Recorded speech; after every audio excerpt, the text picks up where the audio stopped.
what the day is, but it's exactly what you make it.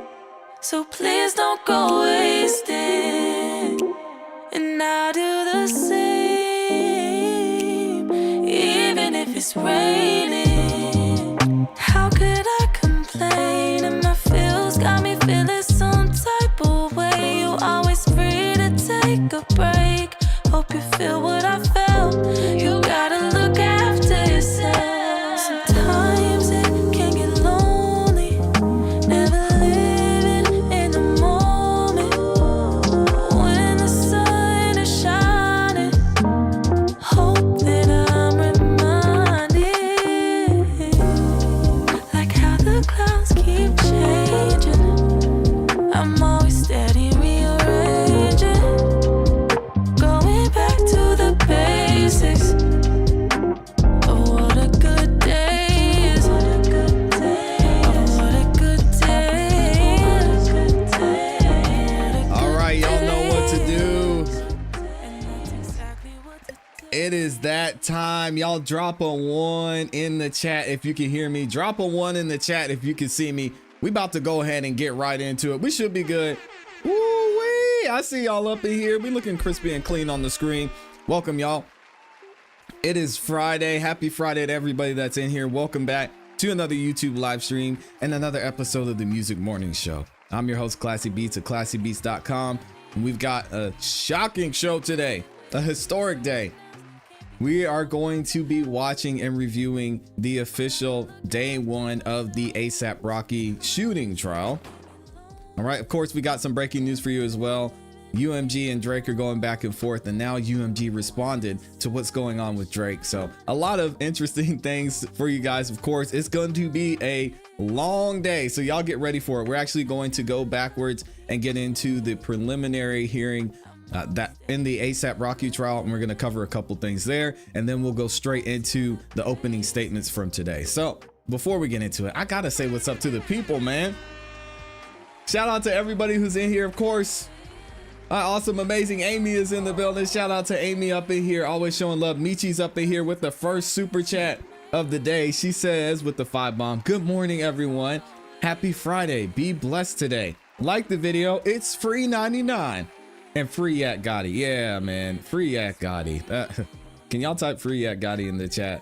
We gotta get him up out of there, man. We've got Alejandra in here as well. Drop the 2 bomb and with the super sticker. Thank you, Alejandra, for that super chat. I appreciate you. A Fitz is in here. We've got Rice Street, Mr. Brown's in the building, Axel Wheel. We've got MJ is up in here as well. My guy Les Cleaver is up in here dropping another super chat. He says, happy Friday, y'all. Be blessed always and love. Let nothing stand in the way of your happiness. Ooh, that's a good message, Les. I like that. Shout out to Les Cleaver in here. Who else we have? We've got Miss 86 is in the building. We've got Lisa Paxton in here as well. Shout out to Lisa Paxton, the aspiring attorney. Good to see you in here as well. We ain't got no quit. I love that username. Valencia is in the building. We've got Patty up in here. Allie, good to see y'all. We've got Butt Nuggets mom is in the building as well. Shout out to Butt Nuggets. Good to see you in here. Sleepy's in the building. Shout out to Sleepy. And I see a bunch more of y'all in here as well. Texas T's up in here. And then, of course, we've got another super chat from my guy, Mr. Brown, just showing love. He didn't even say anything. He just dropped the 10 bomb to show support. Thank y'all for supporting the channel. You know, I'll be reading super chats throughout the show, and thank you to everybody who loves to go the extra step and send in those super chats. I really do appreciate it. And shout out to Mr. Brown, Michi, and Les. Y'all are supporting consistently, and also Alejandra as well. Hopefully y'all are doing well on this Friday. You got some nice plans for this weekend. One of them to stay warm, right? Man, this weather has got the South in a chokehold right now. People are going crazy. My family in South Carolina was posting pictures all up on social media about the snow. We were a little jealous because we didn't get a second round of snow here in Atlanta, but hopefully everybody is being safe. And I know a lot of y'all, especially Rice Street, are out there traveling too. Y'all be safe, be well in this crazy weather as well. All right, so shout out to the gang in the building. We're gonna go ahead and get into it. Again, one more thing, if y'all could, as Michi said, and Amy as well, make sure you like the video on your way in. Not only is it free, not only does it help the channel to grow, but it lets the algorithm know that you guys are enjoying the show, and it shares the video and the channel with more people. We're continuing to grow. I just got a notification from YouTube yesterday that they are going to be sending our 100,000K plaque in here, man. It's crazy. I don't know what I'm gonna do. I'm not gonna lie. I might cry. I might shed a little bit of a tear when that plaque comes in. But thank y'all again for the support. It's been a crazy journey, and this past 8+ months has been wild. So it wouldn't be possible without y'all. We're gonna celebrate that milestone together. And thank you again to everybody who's been giving congratulations and showing love. All right. I know y'all are probably getting tired of me talking, so let's go ahead and get into today's first story. All right. Now, this is an interesting one because we reviewed everything that was going on with Drake and UMG. Drake is filing a lawsuit, and he's mad about how everything was handled by UMG when it comes to his beef between the beef between Drake and Kendrick Lamar. Kendrick Lamar and Drake went back and forth this past June/May-ish, and that started this whole spiraling of events with Kendrick dropping 2 songs at one point, Drake responding, them going back and forth and allegedly exposing each other. And then, as we know, the biggest hit of 2024, I think we would all agree, especially when it comes to hip hop, is Not Like Us. It came out and then it took the world by storm. So at the end of that, Drake released a song called The Heart Part 6, where he basically said, all right, I'm out. I can't do this. You're accusing me of some wild stuff. I don't want to go down this route, Kendrick. So Kendrick Lamar takes the win. He's on his victory lap. He's going to be performing at the Super Bowl in a couple weeks. With that being said, Drake then came out and filed the lawsuit, not against Kendrick Lamar, but against UMG and the way they handled this entire situation. Now, there's a couple other things surrounding that. We know UMG paid or had a deal with Drake that was worth over $400 million. Insane. And now he was coming up for renegotiation. So Drake is alleging in his lawsuit that UMG is using this as a tactic to devalue Drake's brand. So when it comes time for Drake to re-up his contract, that UMG will have the upper hand. Hey, if that is their method, I gotta say, brilliant move by UMG. They're playing super chess out here. On the other hand, is it legal? I don't know. So we're gonna get into it here in a second. There's been some more recent filings, and specifically a filing by UMG in response to Drake's initial lawsuit. So first off, we have Drake and his camp, and also mainly UMG's camp, saying we need a little bit more time to prepare for their response. So they filed this a couple of days ago and are asking Judge Vargas, what did they say? Dear Judge Vargas, we represent defendant UMG Recording Incorporated in the above captioned matter, which is, of course, Aubrey Drake Graham versus UMG Recording. We write to request the defendant's time to respond to the complaint be extended by 34 days from February 11th to March 17th, 2025, which we're going to find out in a minute. They didn't really need that much time. Without prejudice to requesting an additional extension if needed. We request this extension, including because the wildfires in LA have greatly impacted the defendant's executive and legal terms. An extension from the court would enable sufficient time to respond. This defendant's first request for extension of time to respond to the complaint plaintiff consents to a 34-day extension. We thank the court for its time and attention to this matter, and respectfully, that is Nicholas P. Cornwell. All right, so they sent that. The judge hasn't made a decision on it yet, which is fine, because recently, within the last 24 hours, UMG actually countered Drake's lawsuit and they filed a response. What do they say? Check this out. UMG, according to XXL Magazine, has countered Drake's pre-action petition in Texas over Not Like Us with a 144-page motion, asking the judge to dismiss this case entirely. The record company claims it's protected under the First Amendment and asserts that Drake has failed to present enough evidence to merit legal action. A hearing for this case is scheduled on January 28th, which is this coming Tuesday. Now, when it comes to this lawsuit, I have the official document. So if you guys want to review it, I'll be able to drop it in the description. And also, if you haven't checked out the Patreon, I have it available over on the Patreon as well. Y'all can go check it out and download the full document there. This document really isn't 144 pages because if you remember, 81 pages belong to Drake in his initial lawsuit or his initial petition, if you want to call it that. So 81 pages out of the 144 pages is an Exhibit A, which is Drake's initial pre-action petition, as you want to call it. So the lawsuit is really only 24 pages. It's a pretty quick read, and we might go through it in another video. Y'all have to let me know in the comments if you want to see the full document. All right. So what is UMG basically saying? We're going to go to Hip Hop DX for this and find out what UMG is saying when it comes to Drake filing this pre-action petition. All right.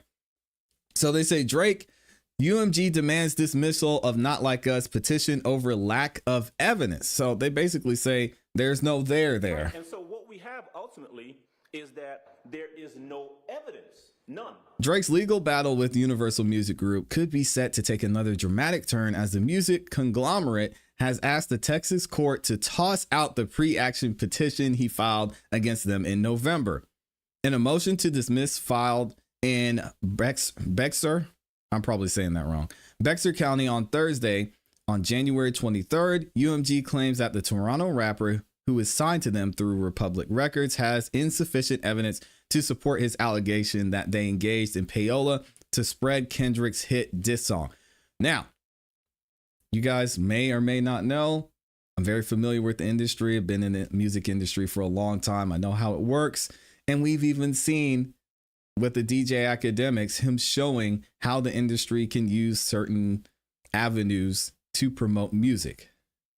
Drake has a case here when it comes to this. They're specifically talking about payola, but when it comes to a lot of other things that were mentioned in this document, when it comes to it being factually based, Drake has a case here. The industry's been doing this for a long time. We know this is how things work. If you're being promoted or if you're signed to a record label, the question is, are they going to be able to move forward with this? And I think if the judge looks at just a little bit of discovery, you're going to be able to see that a lot of these accusations are standard practice when it comes to record labels in the music industry. The company also argues that the release and promotion of the track is protected under the First Amendment. So they're not saying they didn't do it. They're just saying they're allowed to do it, which is interesting take, because Drake's petition is related to and was filed in response to UMG's protected free speech, and because Drake cannot carry his burden to establish by clear and specific evidence that he is entitled to pre-suit discovery, the court should dismiss Drake's retaliatory legal action against UMG. The file reads, UMG continues, Drake provides nothing outside of his verified petition, which alone cannot provide an evidentiary basis for a petition. Even looking into the petition, there is no evidentiary support for his asserted need for pre-suit deposition of UMG. The music giant also calls Drizzy's claims that they secretly funneled payments to radio stations to play Not Like Us hearsay and not admissible as evidence. Is it hearsay? Yes. Can they get somebody on the stand that says, yeah, UMG sent me a check? They do it all the time. He definitely can. It shouldn't be hard to find for sure. UMG further argues that the petition should be dismissed as the Sixth God did not file it in a proper court, as required by state law, and has already filed suit on his potential claims, obviating any need for pre-suit discovery. Referencing the defamation lawsuit he filed against UMG in federal New York court earlier this month, which we reviewed, right? They additionally claim that instead of addressing his grievances with Kendrick Lamar, Drake has resorted to strategic legal retaliation against UMG and others in an apparent effort to pursue them to limit the distribution of Not Like Us. So basically, UMG is saying, hey, Drake's problem is with Kendrick Lamar, not with us. Which this is wild that they said that, because Drake made it a point in his initial filing to say, this has nothing to do with Kendrick Lamar. He got the win. I'm not even tripping on the song itself. I'm just upset with the way it was promoted and pushed. And UMG used Not Like Us as a tool to diminish my brand. It's going to be a tough case to make. They also call his recent wave of legal filings a nationwide effort to harass and retaliate against UMG for exercising its free speech rights. Universal are not only looking to have the petition thrown out, they want Drake to cover their legal fees. They are also requesting a hearing on their motion to be scheduled within 60 days and the court to suspend all discovery related to this matter until a ruling has been made. Drake and his legal team have yet to respond to the filing, but a hearing is currently scheduled for Tuesday, as we said, to determine whether the rapper can depose employees of UMG as well as iHeartMedia for a potential future lawsuit. This hearing may not go ahead as planned. However, if the petition is dismissed or a delay is ordered by the judge. Wow. Y'all let me know what you think about this. It seems like UMG is trying to get this whole thing taken care of right now. It seems like a standard practice when it comes to these type of, I guess, pre-action petitions or lawsuits in general. You're just going to say, Judge, they don't have any evidence. Just throw it away. I think Drake, he has a little bit of a case here, and it's going to be interesting to see if we do get some type of discovery, what comes out in that. And if we see something about how Drake rose to where he is himself, because as y'all know, and as I mentioned to you before, this is common practice in the music industry. A lot of this payola, a lot of using bots, a lot of getting influencers to promote certain types of music. It'll be interesting to see what happens. And shout out to Sean P in the building. I see you, man, up in here. We got a couple more super chats I want to get to as well. Thank y'all for the love, and thank you to everybody who's liked the video so far too. We're actually going to get into ASAP Rocky here in just a second. I don't know. I lost my headline. A shout out to Michi as well, showing love. What does she say? She says, happy 100K subscriber play button plaque. Appreciate you, Michi. When I refer people to the channel, I always say Classy Beats channel is authentic. Congrats. Thank you so much, Michi. I appreciate that. Michi's been in here constantly supporting as well. So thank you, thank you, thank you. We also got Nana Banana in here, has been a member for 2 months. She says, you're the man. I enjoy watching your content and how you break it down for us. You rock. Thank you so much, Nana Banana. I appreciate y'all showing some love, man. And thank you for being a member for 2 months. I've got another video that's going to drop for the members here probably in the next 30 minutes or so. So if you're a member and you're watching the live stream, make sure you check that out as well. Sean P says, that boy on his way to that YouTube plaque. Yeah, I just got the notification yesterday that YouTube said they're going to send it over, which is amazing, man. Right Street's in here too. Said ASAP corny for that 400 times 100 track gun defense. That's crazy. Sean P has been a member for, oh my gosh, 4 months. Sheesh. CEB gang for life. Y'all know we in here. Thank you for being a member, Sean P. Always in here giving great commentary in the chat as well. What does Connie say? Connie says he's suing the label for what helped him early in his career. I think it's dumb. All labels cook numbers for artists. Yeah, that's the thing I didn't like. I never like it when somebody takes advantage of a system and then they want to say that the system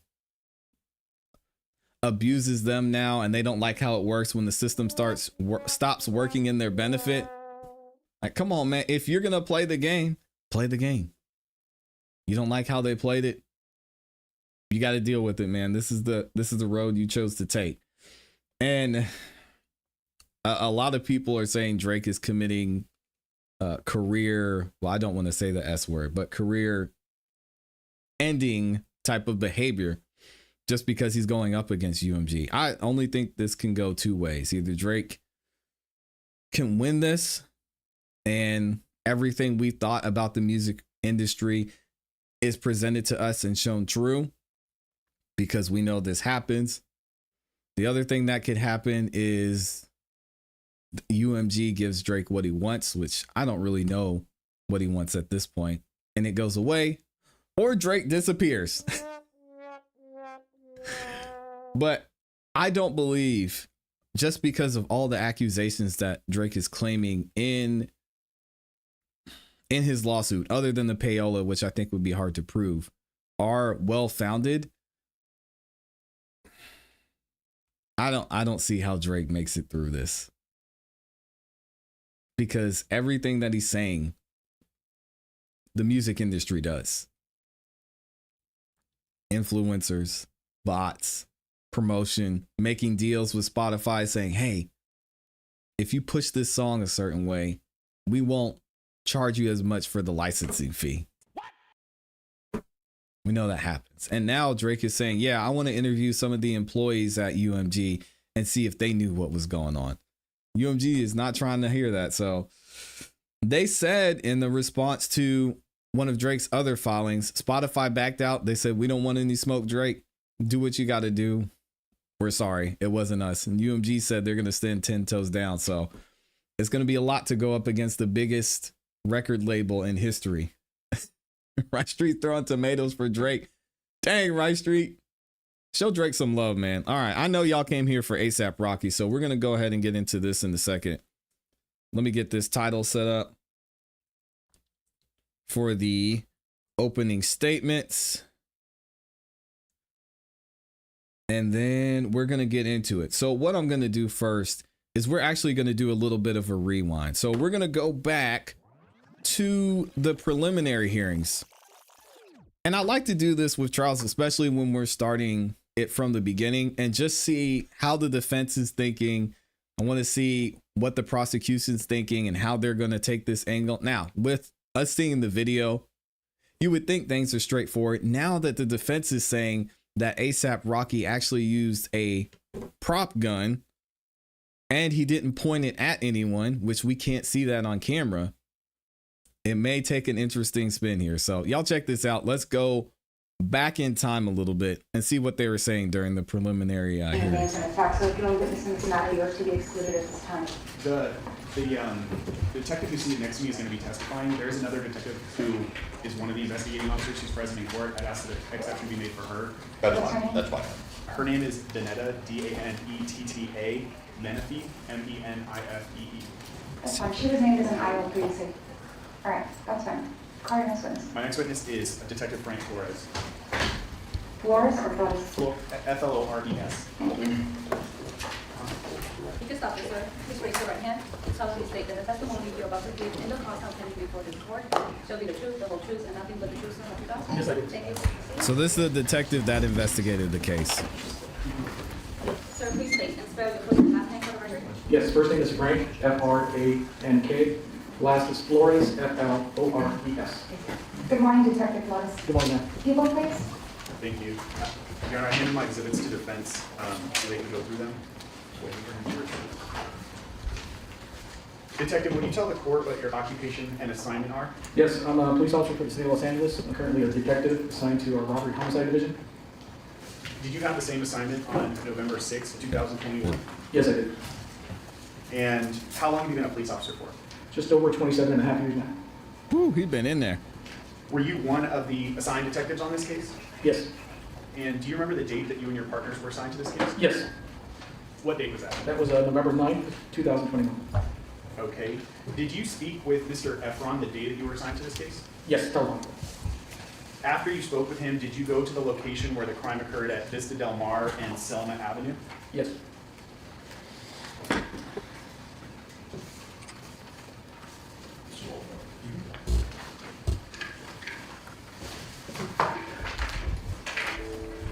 Sounds I'm gonna good. show you All what's right, cool. marked as People's Exhibit 7. In general, does this depict the area that you went to that day after speaking with Mr. Efron? Yes, it is. While you were at that location, what was your primary purpose for being there? We were there primarily to canvass for video evidence or any evidence related to the crime report. Specifically, were you looking for surveillance video cameras? Yes. All right.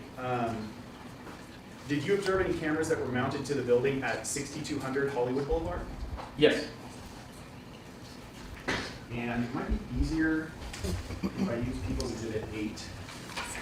Do you recognize what we see here?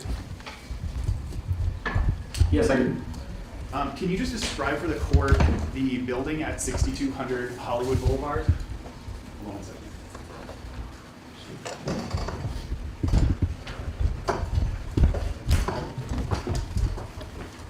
Can you- Yes, I can. It's a large building here that encompasses a good portion of the block between Hollywood on the north, Selma on the south, Argyle on the west, and all the way to up to El Centro on the east. Okay, and even though that building connects with, from, I think what you described, 4 different streets, it's all addressed at 6200 Hollywood Boulevard? Yes, Okay.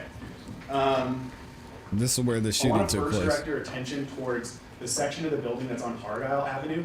Did you locate any cameras on that side of the building? yes. What camera did you locate over there? There was a camera located here by the parking structure, just on Argyle on the east side of the street, just north of Selma. Okay, and can you orient the court what direction that camera was facing at the parking area? Yes, that camera was facing northbound towards Hollywood Boulevard, which is the major street on the top end of this map. Okay. Your Honor, I'm going to ask to mark my next in order, which I believe is People's 13. People 13 next in order. It's a demonstrative exhibit with an overhead satellite view photograph of the area, and it has a number of different locations marked on it. I'm going to have the detective go through it. So moved. Detective, showing you People's 13. Do you recognize this to be the same area that we've been talking about? Yes, And where the number 1 in the red box is on this exhibit, would that be very generally the area where that camera was located? yes, here.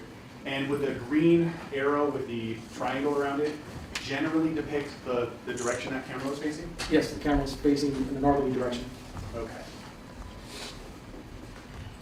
Did either you or your partners collect video from that location? Yes, Do you remember specifically who collected the video? yes, it was ultimately collected by Detective Zaria with assistance from our Technical Investigations Division, one of our techs. And Zaria, We caught the whole thing on camera. Zorilla? That's correct. Crazy. And after Detective Zaria collected the video, did you discuss with him that that was the location where he collected it from? Yes, Did you have an opportunity to review raw video from that? I did. Okay.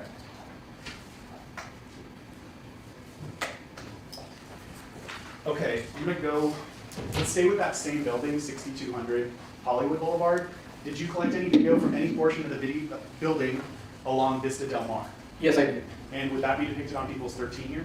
Yes, Can you identify that for the court? yes, that would be the building here identified as number 2, which is on Vista Del Mar, just north of Selma. I'm sorry, I meant the building at 6200 Hollywood Boulevard. Okay, sir, I'm sorry, I didn't understand your question. Yeah, my apologies. So, did you collect surveillance video from the area of Vista Del Mar that's specifically connected to 6200 Hollywood Boulevard? Yes, Okay. And where would that be depicted on this exhibit? up here, mark 3 and 4. All right. The camera's marked as number 3 here.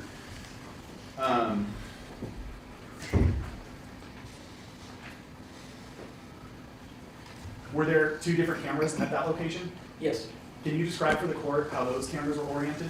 yes, 3 had, there was 2 cameras facing, one facing kind of in a easterly direction, another one kind of offset, kind of facing in a westerly direction. So one east, one west.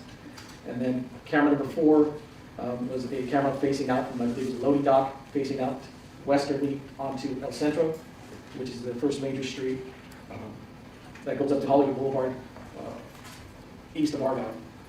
Okay, the cameras at number 3 on People's 13 here, were those cameras, can you describe kind of where they were on the building? Were they oriented high, facing down, or? I could best describe them as kind of at a street level, facing out from a window. So they would probably be at height, window height level.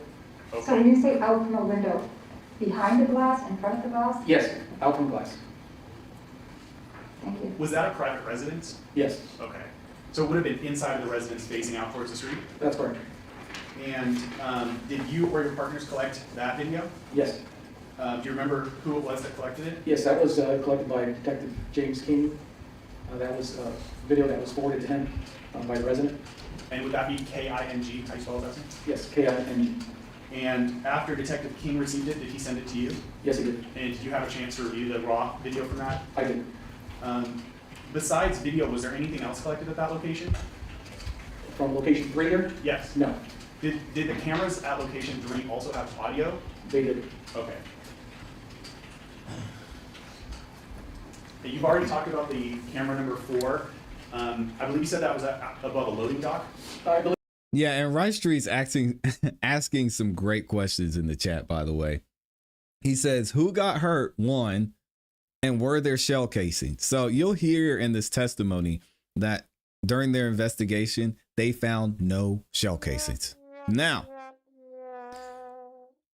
the interesting thing with the shell casings and your other question with who got hurt, ASAP Rocky alleges that his knuckles were grazed by a bullet or something like that, and that's where those injuries came from. Then when it comes to shell casings, he actually said he went back to the scene, he did his own investigating apparently, and he was able to find some shell casings. Now,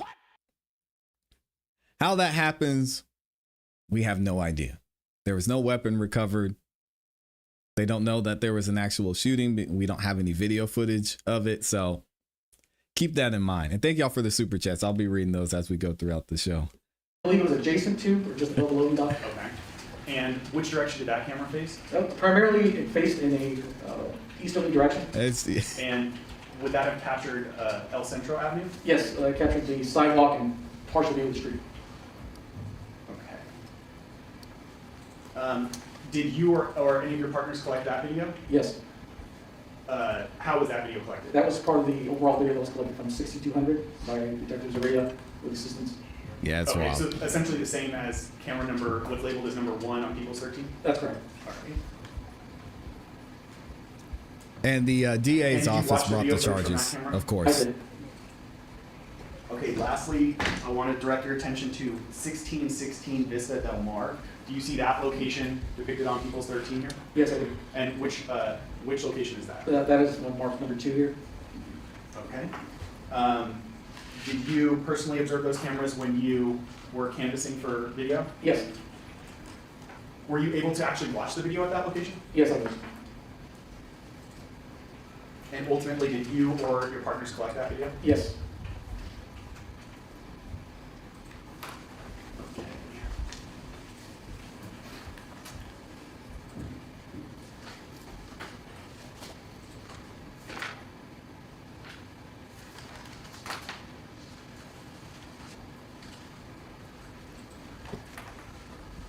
Your Honor, I'm pulling up the drive that was previously marked as People's Exhibit 9. And Detective, just showing you the files, I'm going to go by the first one, 1616 Vista Del Mar. Do you recognize the 2 applications that are in that folder? Yes. And would that represent the raw footage that you collected from that location? Yes, that's wrong footage. Okay. I'm going to go to the next folder, which is labeled 6200 Hollywood Boulevard.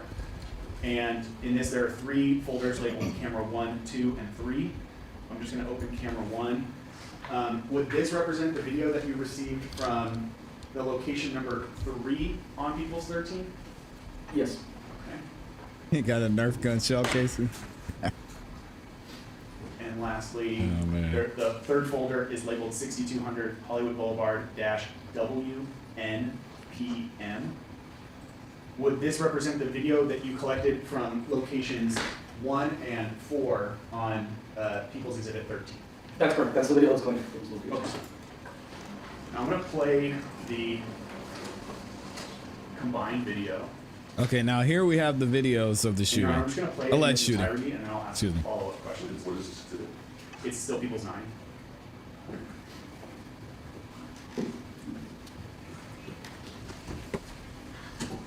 Now here's the altercation.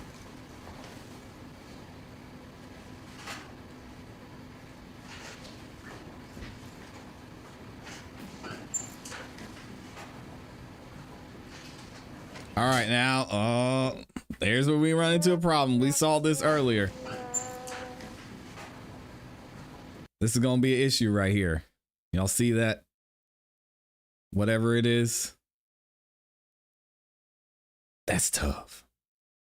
Now, we're going to hear from the defense later today. I'm sure that they're saying, 1, it wasn't a real gun. It was a prop gun.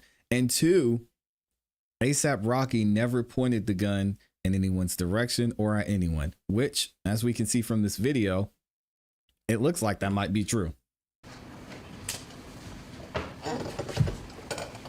He puts it back in his waist.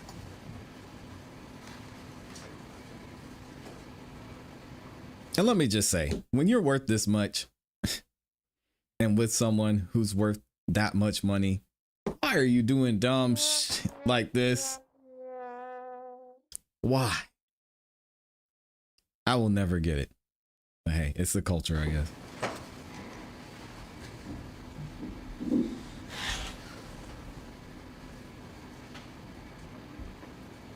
Even if you're not worth that much, is it worth it?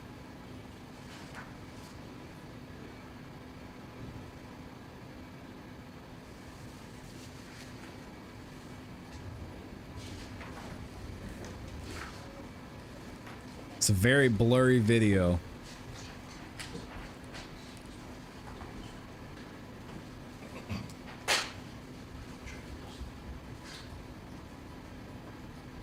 It's hard to tell what's happening.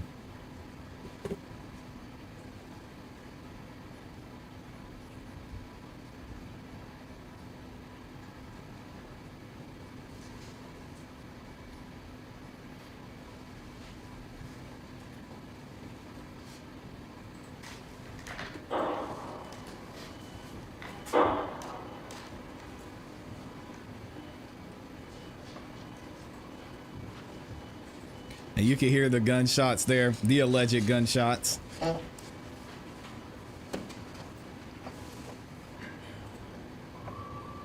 And then that's when everyone takes off.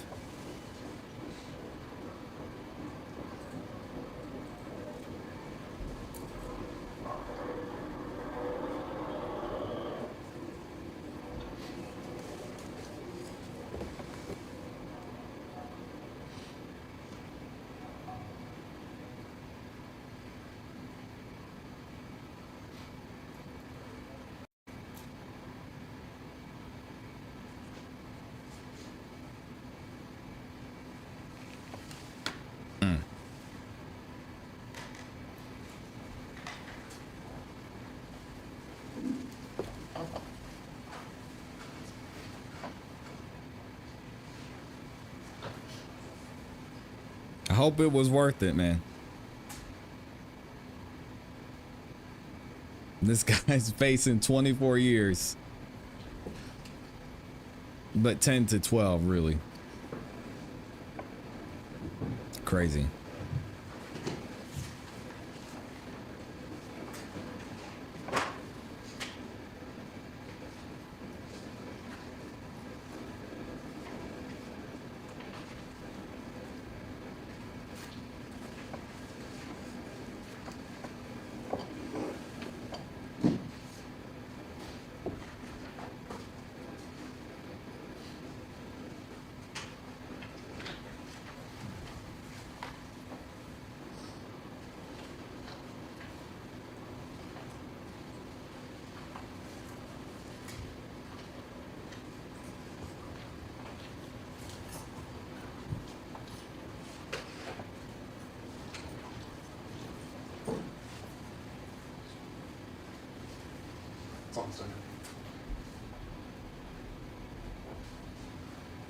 Charge him with disorderly conduct and let him go.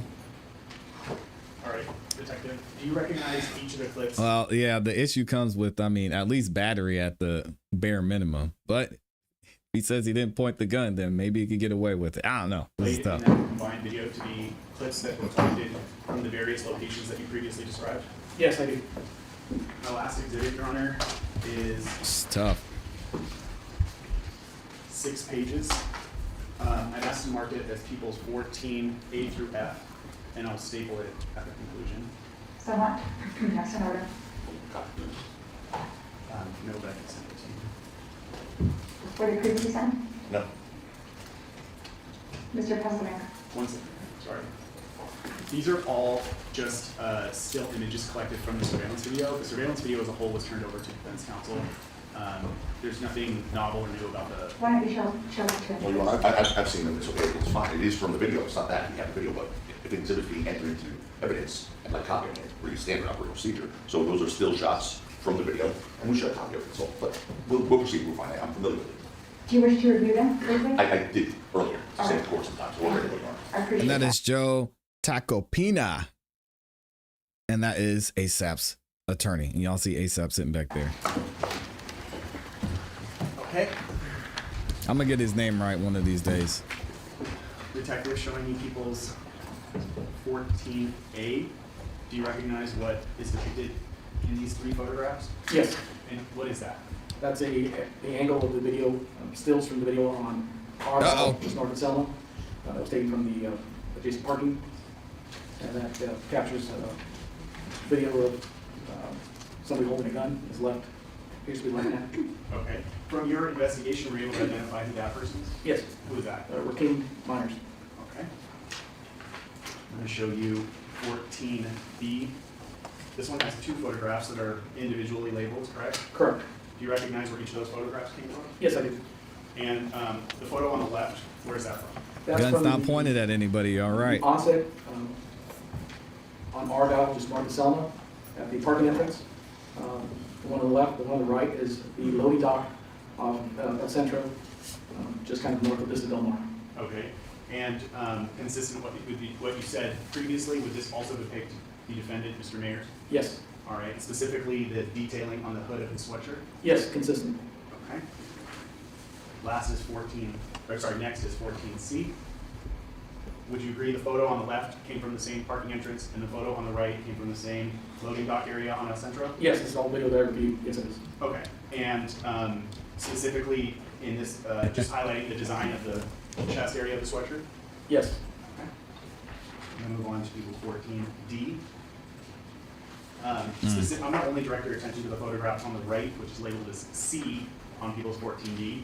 Do you recognize where that photograph comes from? yes, also from the parking camera on Argyle. Okay.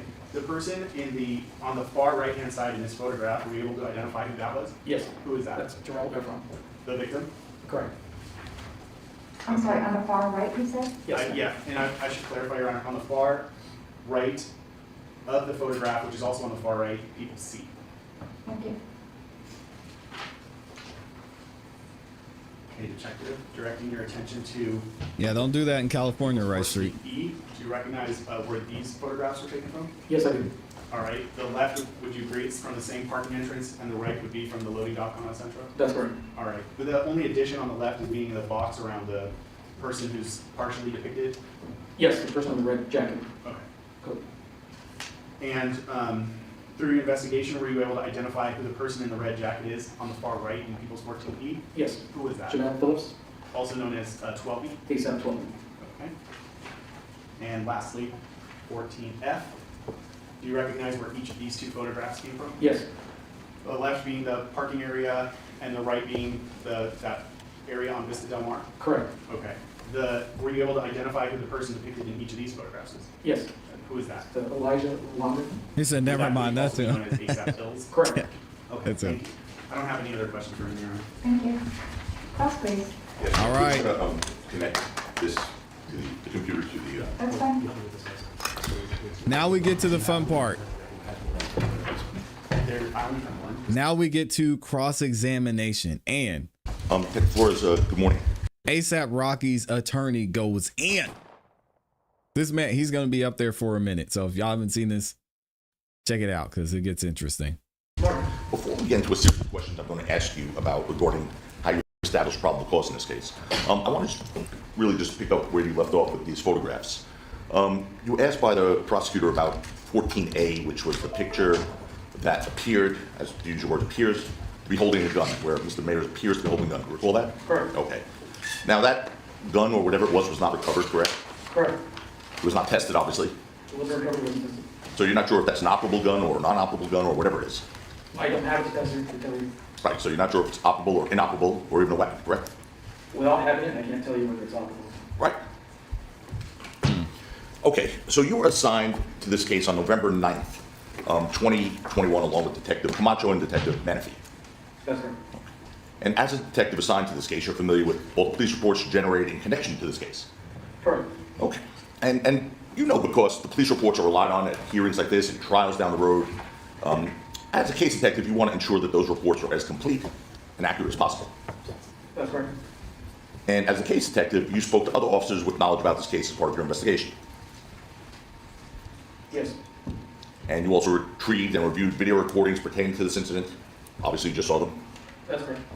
Vista Del Mar, 1616 Vista Del Mar, and also 6200 Hollywood Boulevard, correct? Yes, sir. Okay.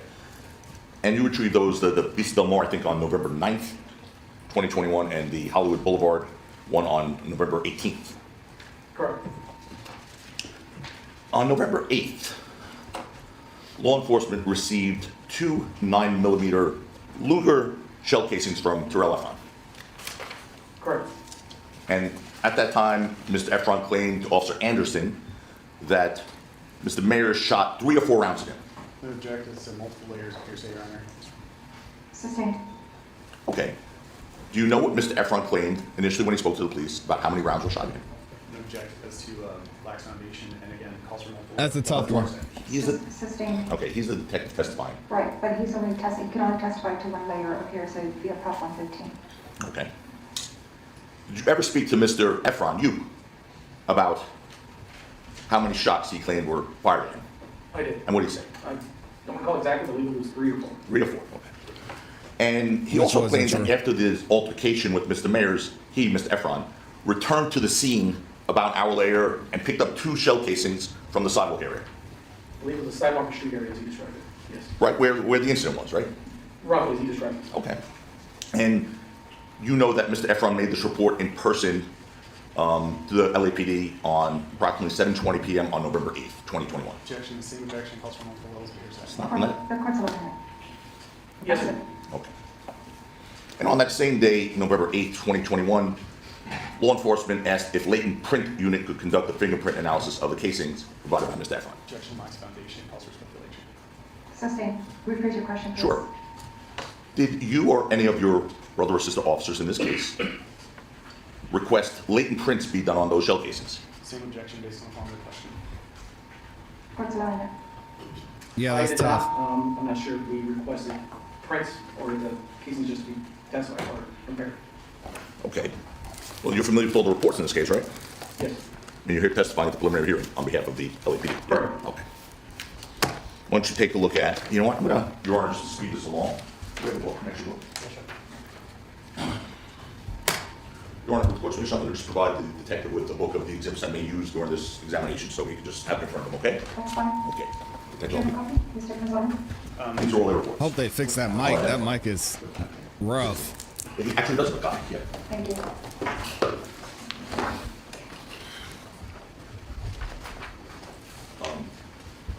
Just go to tab 16.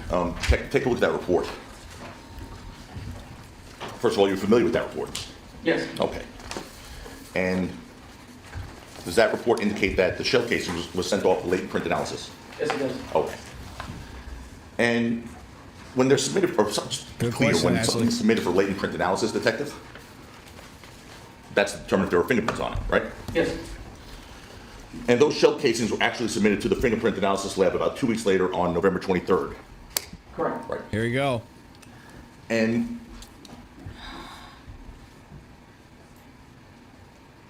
you're familiar that fingerprints can typically be left behind on bullets when they're touched and loaded into a firearm? They can be. Objection, object is to lax foundation and calls for an expert testimony. Your Honor. I don't understand He's not what an that expert. foundation mean. An expert testimony, he's a police detective, and he's being asked about whether prints could be left on a bullet case. Your Honor, I think the objection. That's crazy. has been simply stated as the grounds for the objection as the court has requested, and I've asked the court to admonish counsel not to yell at me after I make my Oh, objection. Your Honor, I yelled at man. him. Let's not be sensitive.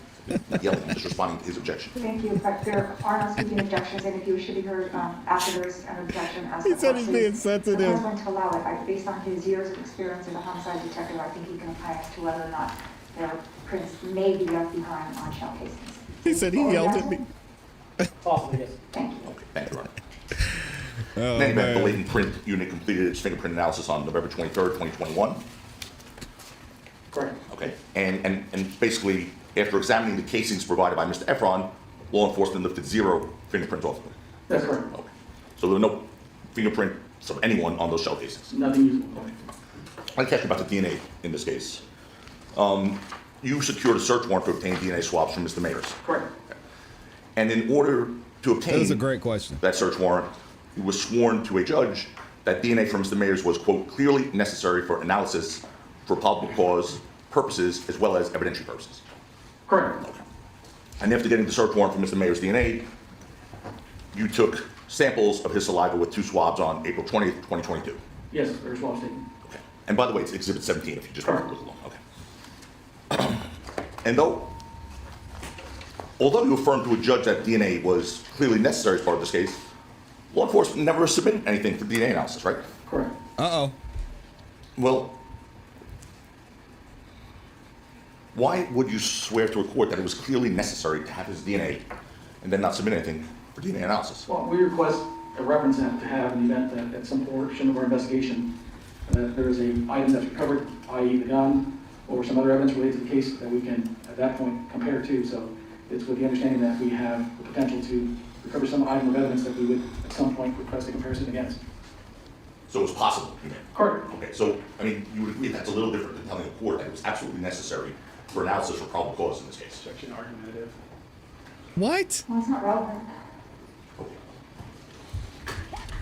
Anyway, to be clear, law enforcement submitted nothing for Argumentative. DNA analysis in this case. Nothing at this point. Okay. Would you say nothing at this time? Nothing at this point, sir. You don't plan on doing it anytime soon, do you? I can't foresee Objection the calls for calls. discovery. Sustained. The alleged altercation between Mr. Efron and Mr. Mayers took place on November 6th, 2021, around 10:17 p.m. Correct.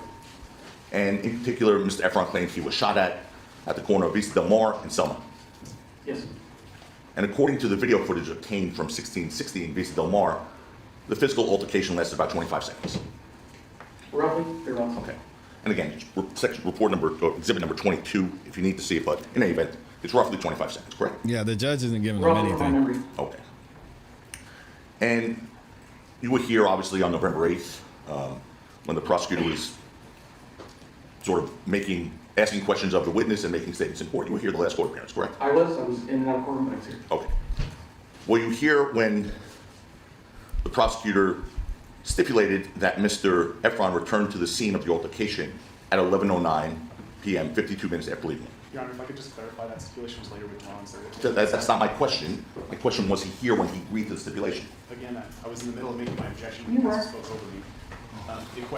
The stipulation was later withdrawn. He said he There was spoke no over me. stipulation, So I object to the form of the question. Oh, Lack of man. foundation. This prosecutor is hilarious. Well, it doesn't lack foundation, but if you withdrew the stipulation, then rephrase your question, please. Okay. Maybe the Yeah. withdrawn stipulation. Your Honor, that's another issue. I don't know if a stipulation, once it's acknowledged and entered into evidence, can be withdrawn. I've researched that to the nines, and I can't find a thing that allows for a withdrawing of a stipulation that was already been entered into, once it's entered into. But that's fine for now. I could rephrase the question. Thank you.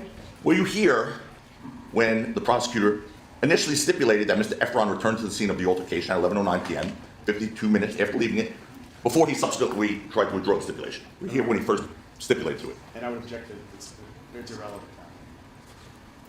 Well, there was a Terrell. stipulation, so, and it was withdrawn, so I'm going to allow the question. Were you here when the withdrawal stipulation was initially entered into?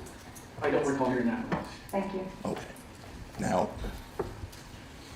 to be clear, according to you, your knowledge and your investigation, your review of the videos in this case, after leaving the scene following the altercation at around 10:17 p.m., Mr. Efron returned to the scene at around 11:09 p.m., correct? Somewhere thereabouts around that time. Right. 52 minutes later, more or less. Yes, sir. And you got that from watching the videos, right? Correct. Okay. The video that was played in court on November 8th, correct? Yes, sir. To you, that was Mr. Efron, correct? It was consistent with what he stated and what he identified, consistent throughout the incident and returning thereafter. Right. It's consistent that he told law enforcement that he returned to where the shooting occurred approximately an hour later and picked up 2 shell casings. Correct.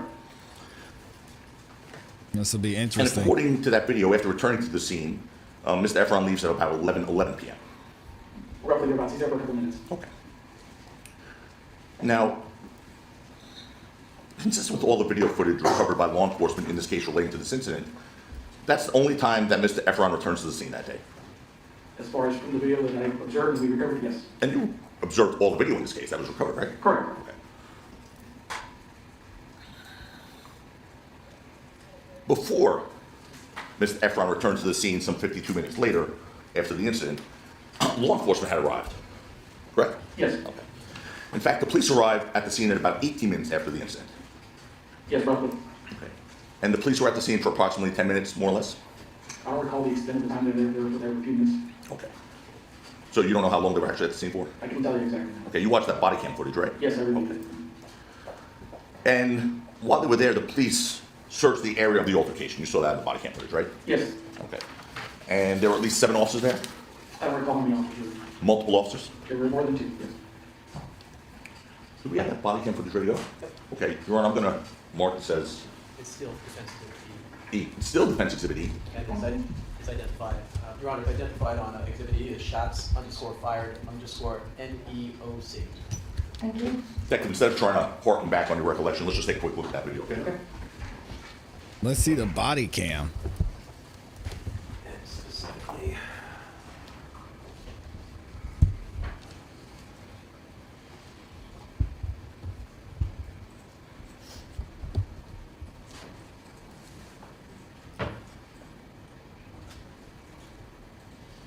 I find it interesting. He just went back to the scene and found some shell casings. He being Relly.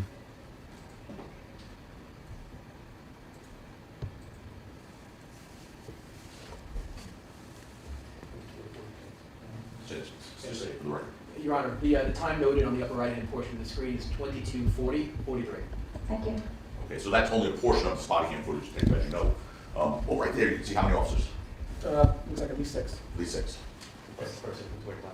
What's that? Plus the person working on. Right. Right, and that would be 7, right? Correct. What's the- What I see in the photo is 6, the 7th would be the person wearing. We're in the body cam. Correct. Okay, so 7 officers, okay. True. Yeah. We're gonna back up a little bit now. I just want to get the number of officers there, so we have 7. We'll be seen on video.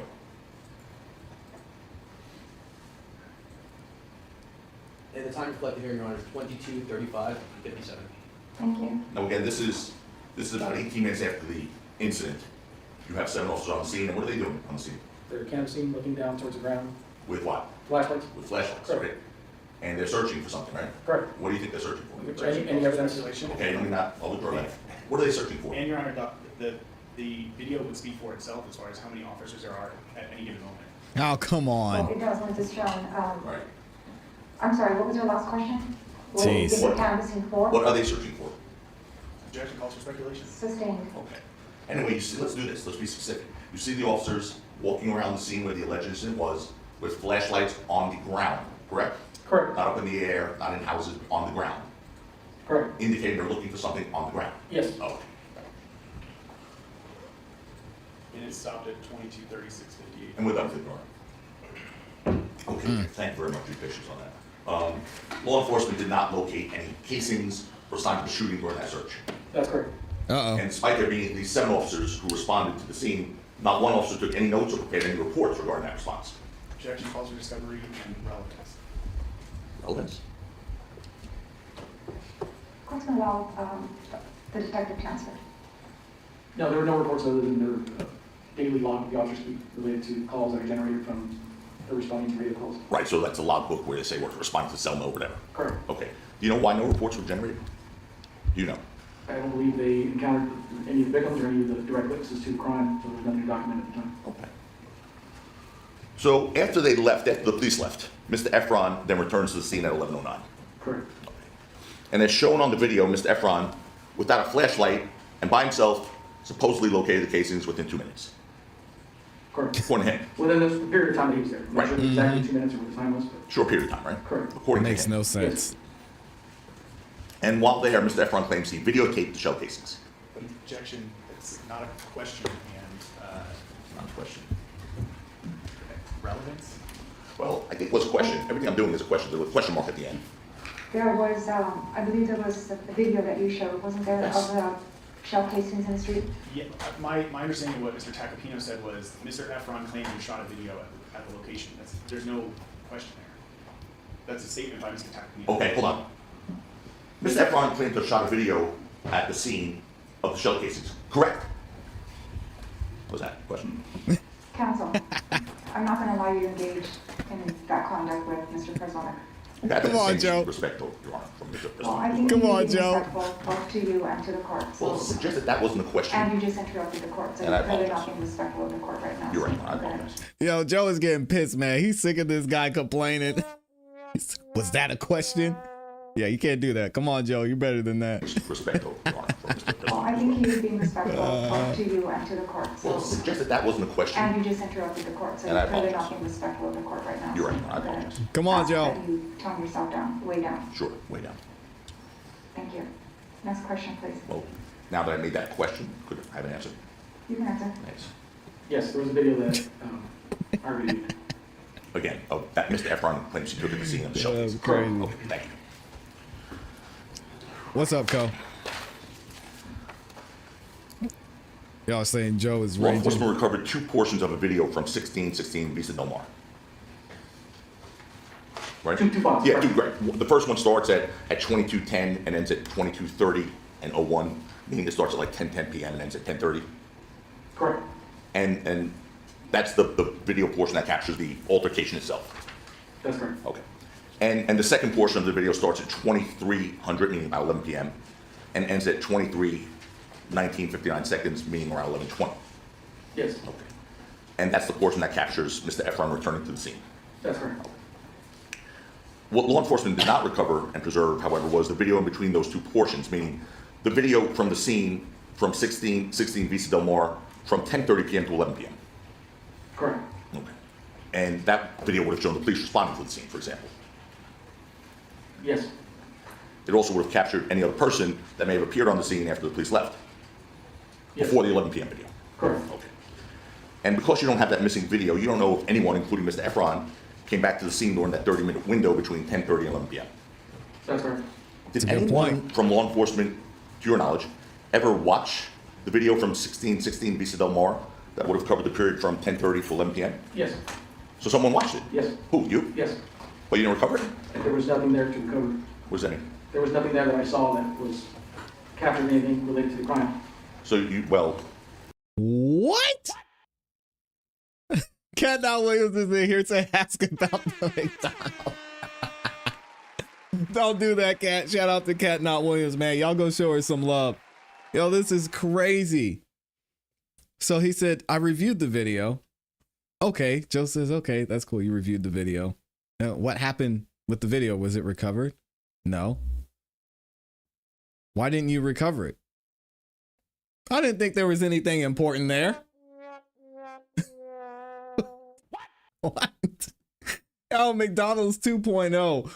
Shout out to Cat Not Williams. Oh my gosh. at that point, how'd you know if anything was related to the crime? I'm sorry, what was your question? I'll withdraw that. I'll re-ask her. Well, what was captured on the video from 10:30 to 11 p.m.? It's the same thing, different state. To the point where Mr. Efron Wow. showed up, or we believe that Mr. Efron, where he began the search and he ultimately, consistent with what he said about collecting 2 casings from the street. So you actually watched the video from 10:30 to 11, but didn't recover it? Correct. Okay. And in that video, Detective, were any human beings captured on the video? I don't recall from that period, that half hour. Of course not. Did you make a report regarding the observation of that video? No. Of course he doesn't recall. Wow. So we're basing the whole fact that nobody planted shell casings there on a police officer's word that he didn't see anything that was relevant in the video. And if we know how these video systems normally work, it's probably lost in the ether somewhere. Maybe not. We'll have to wait and see what happens in this trial. Oh my God. Same thing, just a different Now, state. you said that that video between 10:30 and 11 that you watched but did not recover, correct? Correct. Had no relevant evidence to the investigation. That's Nothing that I great. saw, sir, that was inconsistent with Mr. Efron or anything else that would have affected. But what? Okay, and I'm sorry, Detective, were you finished? Yes, I asked you if any human beings or any people on that video, and your answer was what? I said nothing outside of what we knew as far as what occurred initially, and then ultimately the officers responded, and having the body worn video from the officers to fill in that gap, and then everything subsequent to that. Bro, this dude is lying. He said, I don't recall. And now he's saying, oh, I said actually that, I didn't see anything that was relevant. So do you not recall, or you didn't see anything that was relevant? Which one is it, detective? Oh my God. Mr. Efron return. But certainly on that video between 10:30 and 11 p.m. that you viewed but didn't recover, the police responded and were looking for something and found nothing, right? Correct. And we have that With the body cam. Correct. So that's why you recovered, because you already had that with the body cam. correct. We have a better view of Fair what enough. stage are. Fair enough. By the way, on the video that was recovered, camera 3 from 6200 Hollywood Boulevard, it showed someone on a skateboard traveling south on Vista Del Mar, right to left at about 10:17. Yeah, we saw bro on the And then shown on the skateboard. video, he stops at 10:18 in the same location where the altercation occurred. I believe he stops closer to the intersection at Selma, which would be just south of that, correct? Okay. And he bends down in that location and remains there for about 16 seconds, right? I don't recall that, so I don't have that from memory. That's okay, we'll play it for you. Okay. Wow, wow, wow.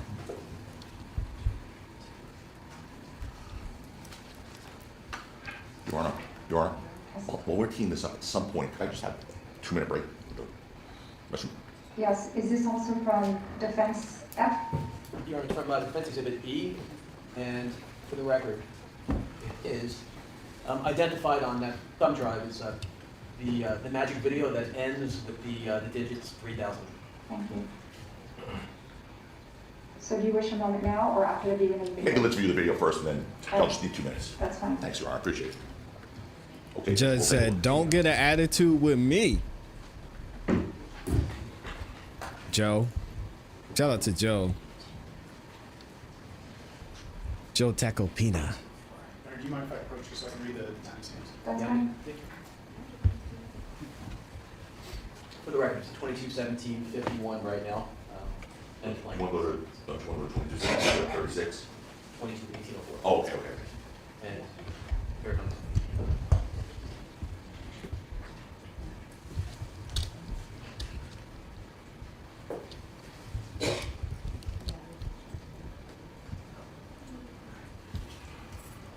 Okay, stopping at 22:18:21.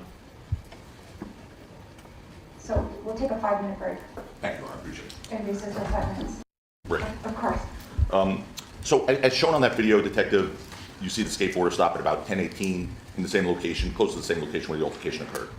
Correct. And according to that video, he stayed there for about 16 seconds. Several seconds, yes. Okay. You don't know actually what he did while he stopped, right? Yeah. Reasonable doubt. I mean, for all you know, he could have put something on the ground or picked something up the ground, right? Objection calls for speculation. Sustained. Law enforcement did have occasion to speak to that skateboarder, right? I believe so. Yeah, in the body cam? Yes. Okay. Oh, they talked And- to him. You don't know his name, though, or any of his information, correct? I do know. Okay. In fact, you have no way of getting in touch with him, or had no way of getting in touch with him after the incident and reviewing any of the video, correct? Correct. In any event, you've never been able to determine what he was doing at that location when he stopped. I do know. Okay. Now, you saw an arrest warrant for Mr. Mayers on April 13, 2022. Yes, sir. And to be clear, law enforcement received Mr. Efron's complaint about 5 months earlier, November 8th, 2021. Correct. Uh-oh, is right. And you, along with Detective Camacho Menifee, spoke to Mr. Efron again at length on November 9th, 2021? That was the initial point? Yes, yes, sir. Okay. And law enforcement received, you've testified this already too, those 2 9mm shell casings on November 8th, 2021? Correct. For the record, you just have to say yes. Yes, Okay. I'm waiting for you to finish. Oh, sorry. And law enforcement reviewed and received all that video surveillance you've been testifying about this morning from 1616 Vista Del Mar on November 9th, 2021? Yes. Vista Del Mar, okay. And you also received and reviewed the video surveillance from 6200 Hollywood Boulevard on November 18th, 2021? Correct. And on November 10th, law enforcement obtained authorization to conduct a search for a T-Mobile information relating to ASAP Ills or Elijah Ulanga's cell phone number. Correct. And that's ASAP Ills, by the way, correct? Yes. And the T-Mobile information law enforcement obtained authorization to search ASAP Ills call detail records and GPS location data. Yes. And those records showed ASAP Bill's cell phone near Selma Avenue in Vista Del Mar at approximately 10:12 p.m. Objection, Your Honor, beyond the scope of his expertise slash foundation. The question is just whether or not it shows The records he reviewed, yeah. Yep. the phone at that location, not whether it was interpreted Correct, Your Honor. in any way. The court's allowing it. Was there an answer? Yes, I believe that's my recollection. It's been a while since we reviewed that portion, Okay. but they were consistent with that area. Okay, just for your, if you need to, it's Exhibit 14 in my little book I gave you there. Okay. This has all that information I'm asking about right now. I'm not trying to trick you. Anyway, those records also showed ASAP Ill's cell phone near Mr. Mayer's residence at about 11:11 p.m. Correct. that night. Okay. In addition, Mr. Efron consented to have his cell phone, or law enforcement conduct a dump, so to speak, on his cell phone as well. Yes, And the information on that phone confirmed Mr. Efron's communications with Mr. Mayers, ASAP Ills, and ASAP 12E, which is Mr. Phillips. that's correct. And as of November 2021, law enforcement had Mr. Efron's statement, Yes, had cell phone records as of November 2021. I can't recall the exact time we got the cell phone records back in its entirety, Take a look at Exhibit 14 if that'll help you a little bit. but that is, it's consistent, sir. Okay, okay. By November 2021, you had video of the incident, Correct, and you had 2 shell casings. correct. But you still waited another 5 months until April 2022 to arrest Mr. Mayers. Objection, argumentative. It's not an argument, I'm asking. That's a question. What? You can answer. Correct, yes. Okay, why? Argumentative. We wanted to run our investigation as Boy. early as we could and work out the logistics to arrange for the arrest ultimately. And Mr. Myers was, at that point in time, traveling. He was outside of the state at various times, so there was different logistics involved. For 6 months? Argumentative. Yes, sir? Okay. Well, what additional evidence after November 2021, if any, did law enforcement recover to use against Mr. Mayers? I've got the answer. And so what we have ultimately is He is that one of the best. There is no evidence, none. From that point on, no, nothing else, but everything that was recovered to be evaluated. It took time, even looking through the video, going through it painstakingly, reviewing it. The videos that we just saw in court today? Correct. I didn't take it 5 months to review that. No. It took only 4 minutes. Objection, argumentative. Okay. Same. In assessing whether probable cause existed in this case, Detective, law enforcement primarily looked at the video of the incident, witness statements, particularly that of Mr. Efron. Objection, relevance to his determination of probable cause. Sustained. With regard to the video of the incident, after reviewing the footage, which captured the incident from the 1616 Vista Del Mar, law enforcement prepared a document entitled Video Download Information and Summary. And that's Exhibit 21 in that book, if you want to take a Correct, look. yes. Okay. And in that document, law enforcement, Your Honor, do you have a book as well? I do. You do? Okay, so it's 21. And in that document, law enforcement described what it could observe in the footage. Correct. For example, law enforcement described what appears to be a struggle in the street at 22:17 and 11 seconds. Your Honor, I'm just going to object to the form of the question if we're asking about his personal observations, but phrasing it as law enforcement observed Okay. is Sustained. not relevant. Sure. Rephrase, please. For example, you saw what appeared to be, based on this report to refresh your recollection if you need, you saw what appeared to be a struggle on the street at about 22:17 and That's 11 right. seconds. Okay. And you detailed approximate distances. Approximately, Yeah, based on the camera. of course. And obviously you listed various times of various events seen on the video Correct. based on the video timestamp, right? Yes. Okay. And you described that the subject was in a dark colored jacket or sweater. Correct. Obviously, when preparing the summary, It's going to want be to an document interesting anything case, man. that was observed in the video, which you consider important in respect to the case. Your Honor, I'm just object to the forms of these questions based on a summary of the video that's already played. The video would speak for itself. Yes, however, the last question isn't one that speaks directly to the video, but rather that it's a summary. I would still object to the relevance of the detective's summary of the video. Just answer the question, please. The court's allowing it. I'm sorry, could you repeat your question? Sure. You want to document. Thank you, Ron. Thank you. In preparing the report, Detective, you want to document anything that was observed on the video which was considered important with respect to the case, obviously. Anything that notes from the video would be important, actions, number of people, yes, Right, that's what this is. This is the video download information and summary, right? correct. And clearly, as part of the investigation, if a gun or shooting were observed on the video from 1616 Vista Del Mar, that's something that you would have documented in a summary. Yes, But this summary does not document that a shooting was observed, right? it does not. In fact, the summary doesn't even document There's a reason. that a gun was observed, correct? No, No, No, it does not. it does not document that a gun was observed on that video from 1616 Vista Del Mar. And in addition to the summary of the video which was prepared, you described what the surveillance footage from Vista Del Mar captured in a statement of probable cause that was submitted in a search warrant on April 13, 2022, correct? Objection of relevance. sustained.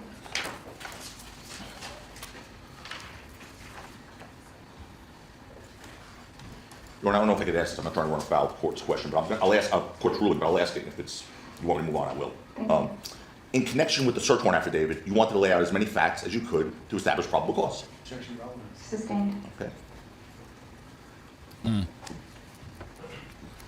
Okay, back to this. I wonder where he's trying to go with When that. describing what the video surveillance captured, Credibility of the police. it was only probably. sworn that one individual in dark clothing is seen extending. You know what? Withdraw, Your Honor. Withdraw.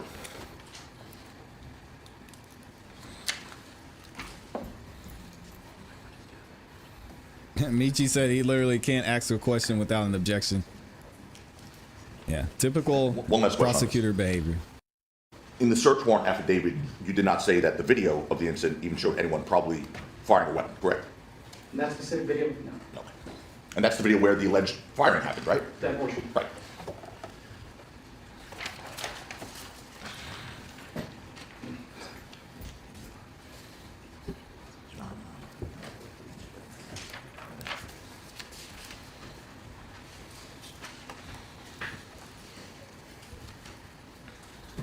Bring it home, Joe. So as Come it on. stands, to summarize this whole document, you recovered no video whatsoever showing that Mr. Mayers fired a weapon. I'm not sure I understand that question. Okay. specifically. In totality, between the video collection, the audio, No. or Is that there a specific video? video to 1616 Vista Del Mar? I'm sorry. Your Honor, can the detective be allowed to finish his? Yeah, that's why I said I was sorry. Yes, and Joanne's making faces, that means she didn't get that, and she's upset. So please allow the witness to finish. Yeah, go ahead. Joanne, restate the question, please.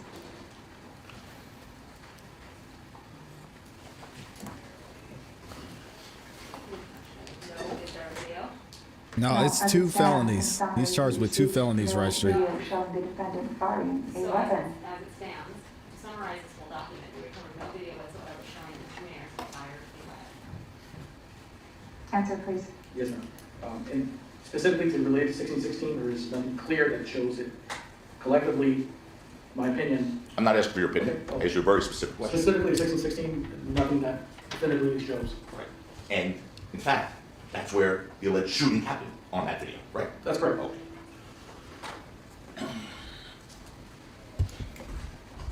You conducted an extensive search of Mr. Mayer's residence on April 20th, 2022, Correct. and during the search, law enforcement did not recover a 9mm firearm. Correct. In fact, it was part of your investigation you learned that Mr. Mayers was licensed to possess firearms, Correct. and none of them were 9mm caliber weapons.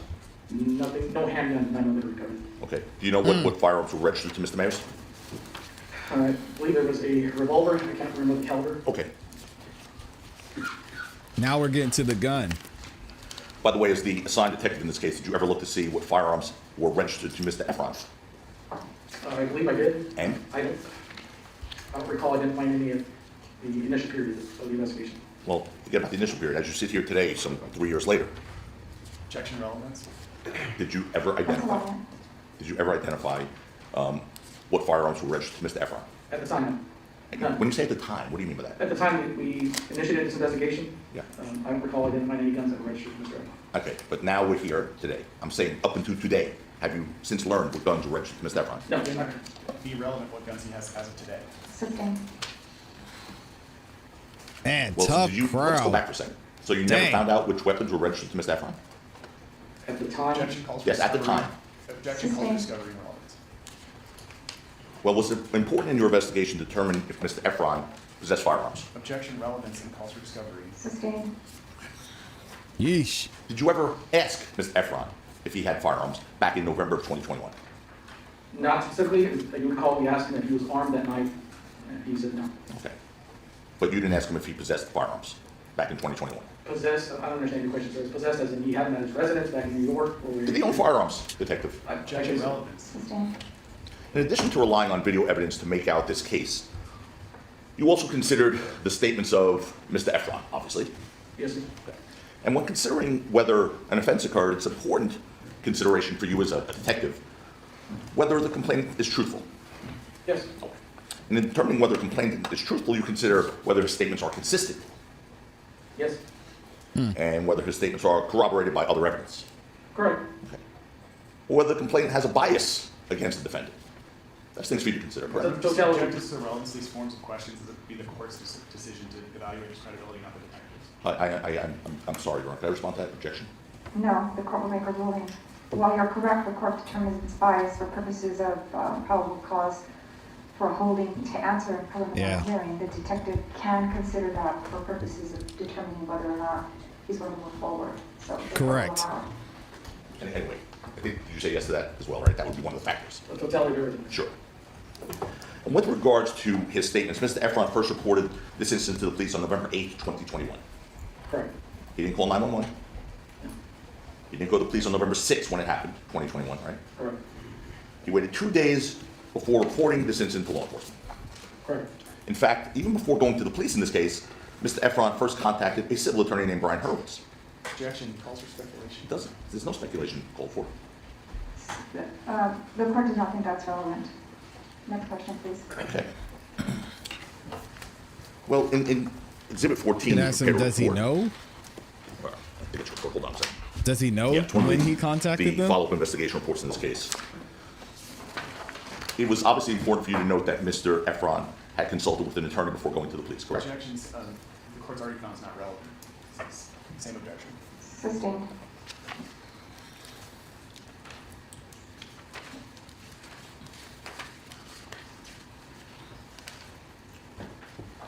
During the investigation, you and Detective Menifee and Detective Camacho met with the detective. Is it Clanton or Clayton? I believe it was Clayton. Clayton. I did not meet with him. I was there for that. Oh, okay.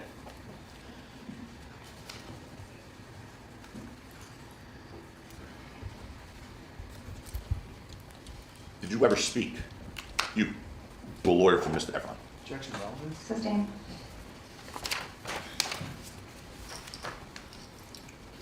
You were here on November 8th during the preliminary hearing, and you heard Mr. Efron testify that he never told the police he contacted his attorney, Brian Hurwitz, immediately after the incident. Objection to the form of the question. Sustained. Your Honor, can I just get clarity on when you said a form? Yes, it's just the naming of the attorney. Is that what your objection is? Yes, and to him just testifying to what the victim already testified to. Your Honor, this isn't impeachment, it's yours, right? Were you here when the victim Come on, Joe, you got testified that he did not tell the police he had contacted an attorney before contacting the police? Do you recall that? I don't know. Thank you. On November 8th, were you here? Yes, sir, I was here. Were you listening? I was here, sir. Like I explained, I was in and out of your office. Now he don't recall. Shout out to Lil Woody. Crazy, man. Anyway, moving past the attorney conversation we were about to have, you secured Mr. Efron's cell phone records from the night of the incident, November 6, 2021. Correct. And that incident happened at about 10:17 p.m. and lasted about 25 seconds. Based on the video, yeah. Yes. Yeah. And again, not to be repetitive, but to put in context my next question, Mr. Efron returned to the scene at 11:09 p.m. Yes, sir. And between 10:17 p.m. and 11:09 p.m., Mr. Efron's phone records, if you can answer this, Your Honor, I'm not trying to run afoul of the court's ruling, I'm just warning you I'm going to ask a question. The phone records that you received and reviewed between 10:17 p.m. and 11:09 p.m. did not show a single call between Mr. Efron and an attorney, correct? I don't recall that they did, sir. Okay. When you say you don't recall it, it's Exhibit 6 if you want to take a quick look. And see if it Interesting. helps refresh your recollection a I little bit. can. You can or cannot? If I can, I'll Okay. have to review my records. You may. Just take a look, and when you're ready, just look up at me, Detective. Your Honor, object to the relevance of this question as well. Sustained. Well, don't bother looking anymore, Detective. I got canceled on that one, so.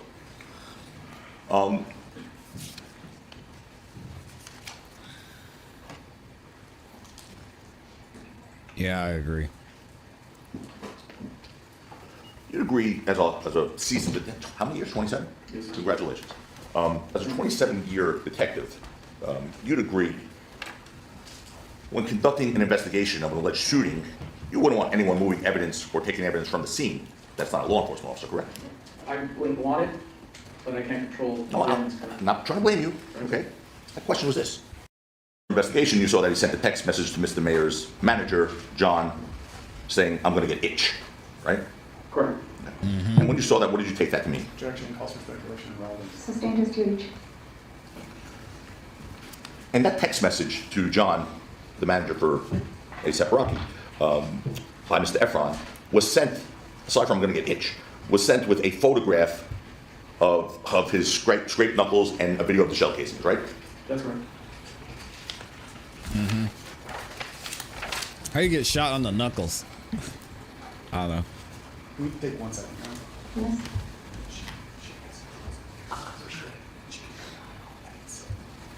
Your Honor, I mean, I guess it's possible, but sorry, I was trying to help him with the Elmo, but it's just too much in Syria to focus on this as well. My fault. That's fine. You're aware, in investigating this case, Detective Flores, that Mr. Efron's attorneys contacted Mr. Mayor's attorneys on April 21 of 2022, only a day after Mr. Mayor was arrested, to discuss a civil settlement relating to Mr. Efron's claims. Objection He's calls aware. for Didn't make speculation you- and lacks foundation and relevance. Sustained.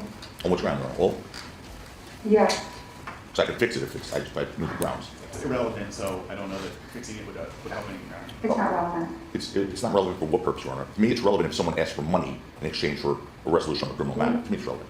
It's not Okay, relevant. the court's already ruled previously that whether or not there are civil attorneys involved and the complaining witness contacted his attorney within a day or the day of or the next day is not relevant to the court's finding of whether or not there's probable cause to hold the client to answer. Okay, Your Honor, and in response with all respect to you, I promise you, it's just this. I agree with what you just said, but the police are in possession of an affidavit where it's not just trying to resolve a civil case, it's saying they will resolve a civil case and that will impact the criminal case. They basically said settle the civil case and the criminal case will go away. That's in an affidavit that the police have. That's all I'm asking about. what? Oh no, Okay, thank you. that's no good. Based on your experience, Yes, sure. well, let me withdraw that, based on the court. Okay, you're aware, and we're getting close to the end, okay? You're aware that Mr. Efron claimed he initially noticed Mr. Mayers had a gun when Mr. Mayers first approached him near that parking lot. No, just object as vague as the time, Your Honor. He said in the parking lot. Right. He also said when he first approached him, so I The wasn't first sure time they approached each other that day. I wasn't sure if he was talking about as the defendant approached on the street or as they came together right in front of the parking lot. Just wanted to be specific with the time that we're talking about. Can you be a little more specific, please? I said the parking lot, I don't know. Do you remember, here, I'll do this, how about this? Did I have those exhibits you used today? All right, great. He said you gotta be specific. You gotta be Pacific.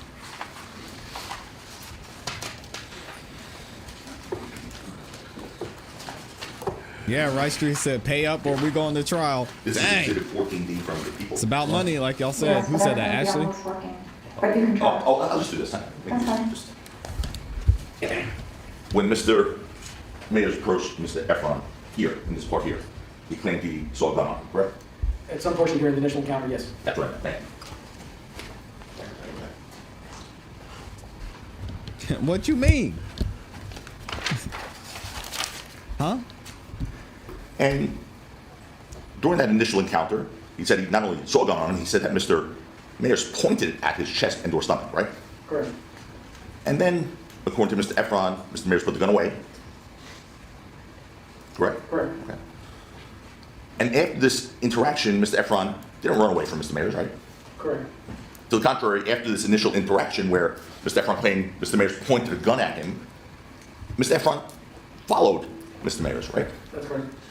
In fact, according to Allegedly Mr. pointing a gun at Efron, him. he was so angry with Mr. Mayers that Mr. Efron was telling him a lot of things as they continued to walk eastbound on Argyle to Selma. Eastbound on Selma from Argyle, correct? Right. And, for example, according to your investigative report, Exhibit 10 if you want it, despite claiming that Mr. Mayers pulled a gun on him, Mr. Efron followed Mr. Mayers bragging about how he had accomplished so much, correct? Correct. Oh, that's weird. You actually asked Mr. Efron why he continued to follow Mr. Mayers if he knew he had a gun, right? Correct. Because that would seem an odd thing to do, no? Yes, it would seem alone, but not completely unusual. And certainly,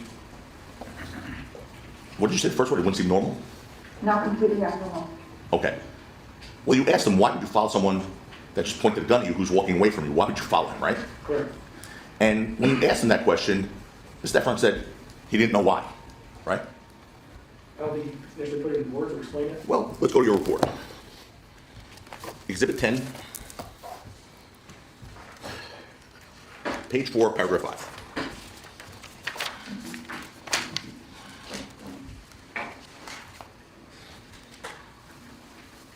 And I might, if you need, I can come direct your attention to it. It's the top third of the page. You see it there? Thank you. Okay. So, to refresh your recollection, if this does, when you asked Mr. Efron why he followed Mr. Mayers if he knew he had a gun, Mr. Efron said he didn't know why, but he wanted him to hear what he had to say. Yes, sir. Certainly you'd agree that the actions by Mr. Efron would seem to suggest he wasn't afraid of Mr. Mayers even after seeing the gun. I don't know exactly. It's for speculation and relevance. It's the same. Mm-hmm.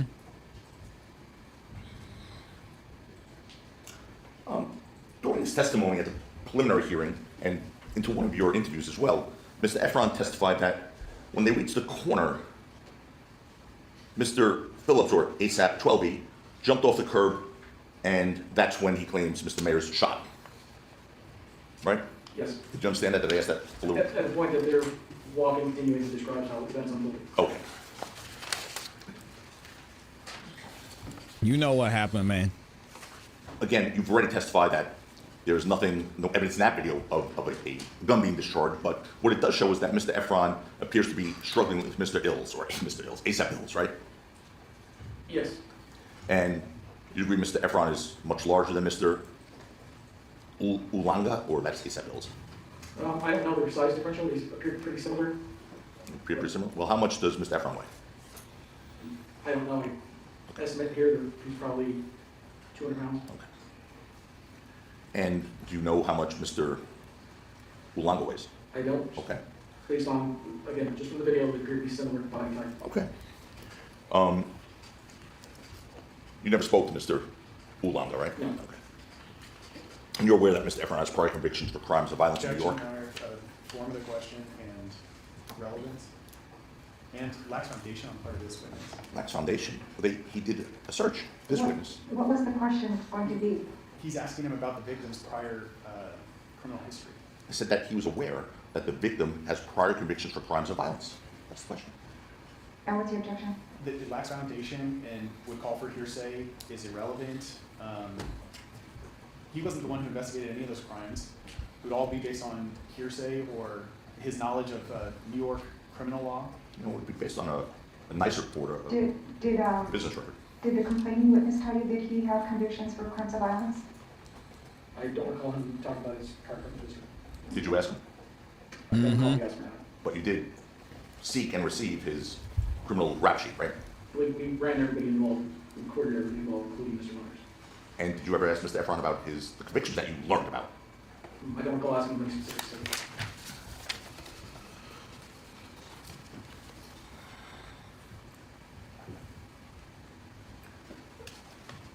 I agree, Queen. It is.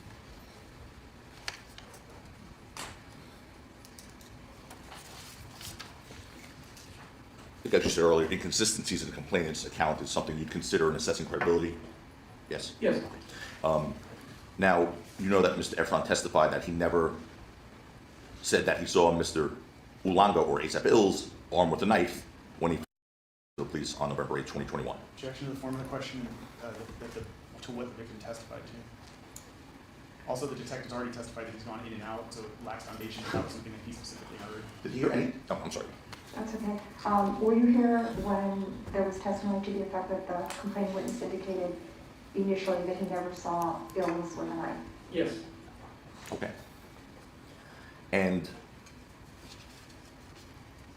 that's what he told the police. He never saw Ills with a knife when he first reported the incident on November 8th, 2021, right? Correct.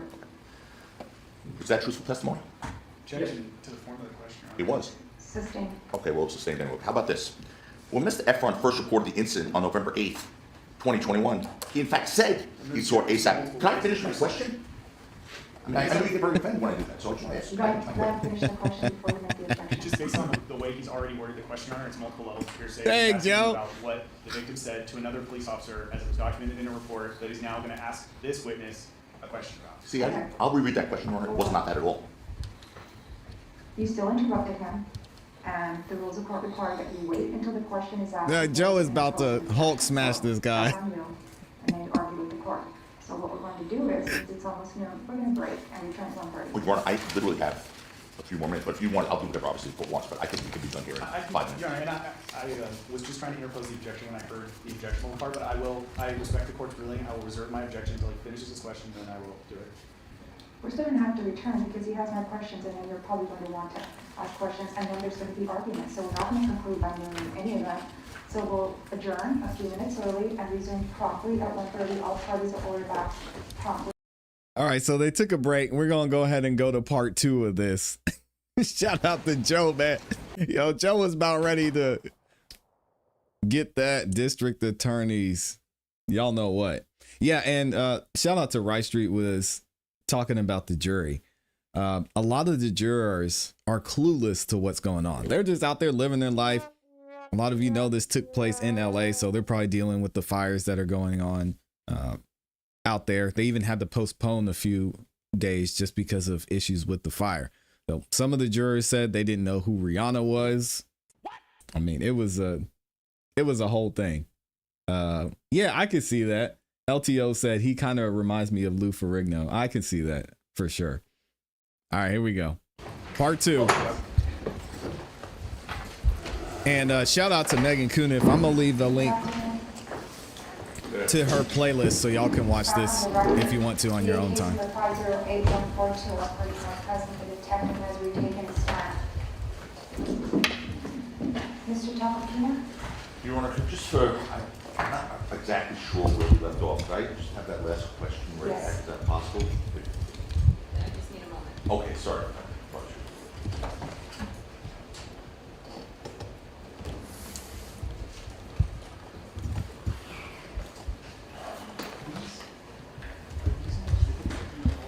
No, they're not, it's just on my system. Okay. No authentication. Chat. Is that thing gonna work in this? It's working, yeah. The Elmo thing? Yep. Oh, as the Elmo, you mean? The last? There was a question that was not completed. Do you have a question prior to that? Yes, please. Funny. Question, and that's when he told the police he never saw Ills with a knife when he first reported the incident on November 8th, 2021, right? Answer, correct. Question, was that truthful testimony? Answer, yes. And then there was a following question that wasn't completed. The question wasn't. That's what it was. All right. Oh, shit. Following question. It's gonna be Question, different. How about this one? Mr. Efron first reported the incident on November 8th, 2021. He in fact said, Oh, and that's when it all starts. Back and forth and all that. So I can pick up from there. Go ahead, please.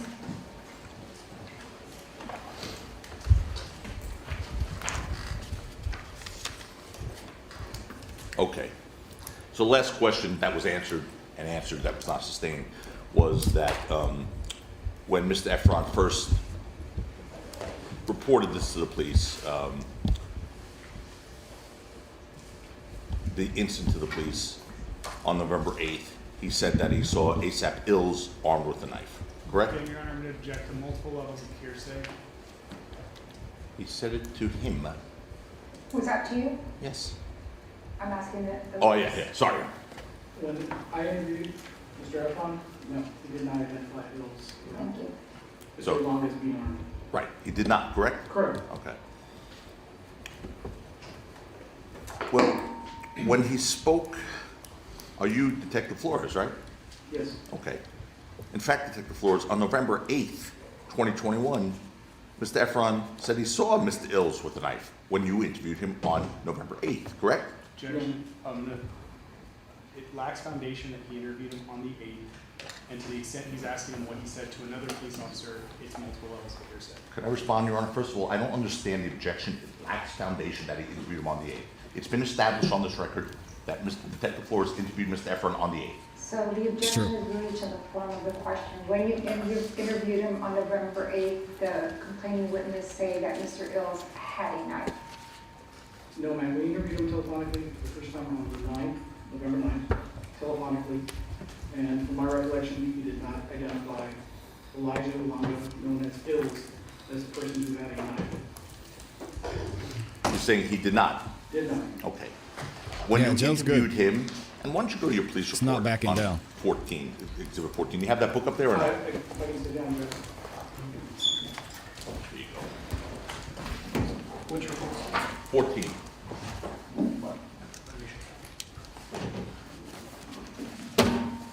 It's Exhibit 14.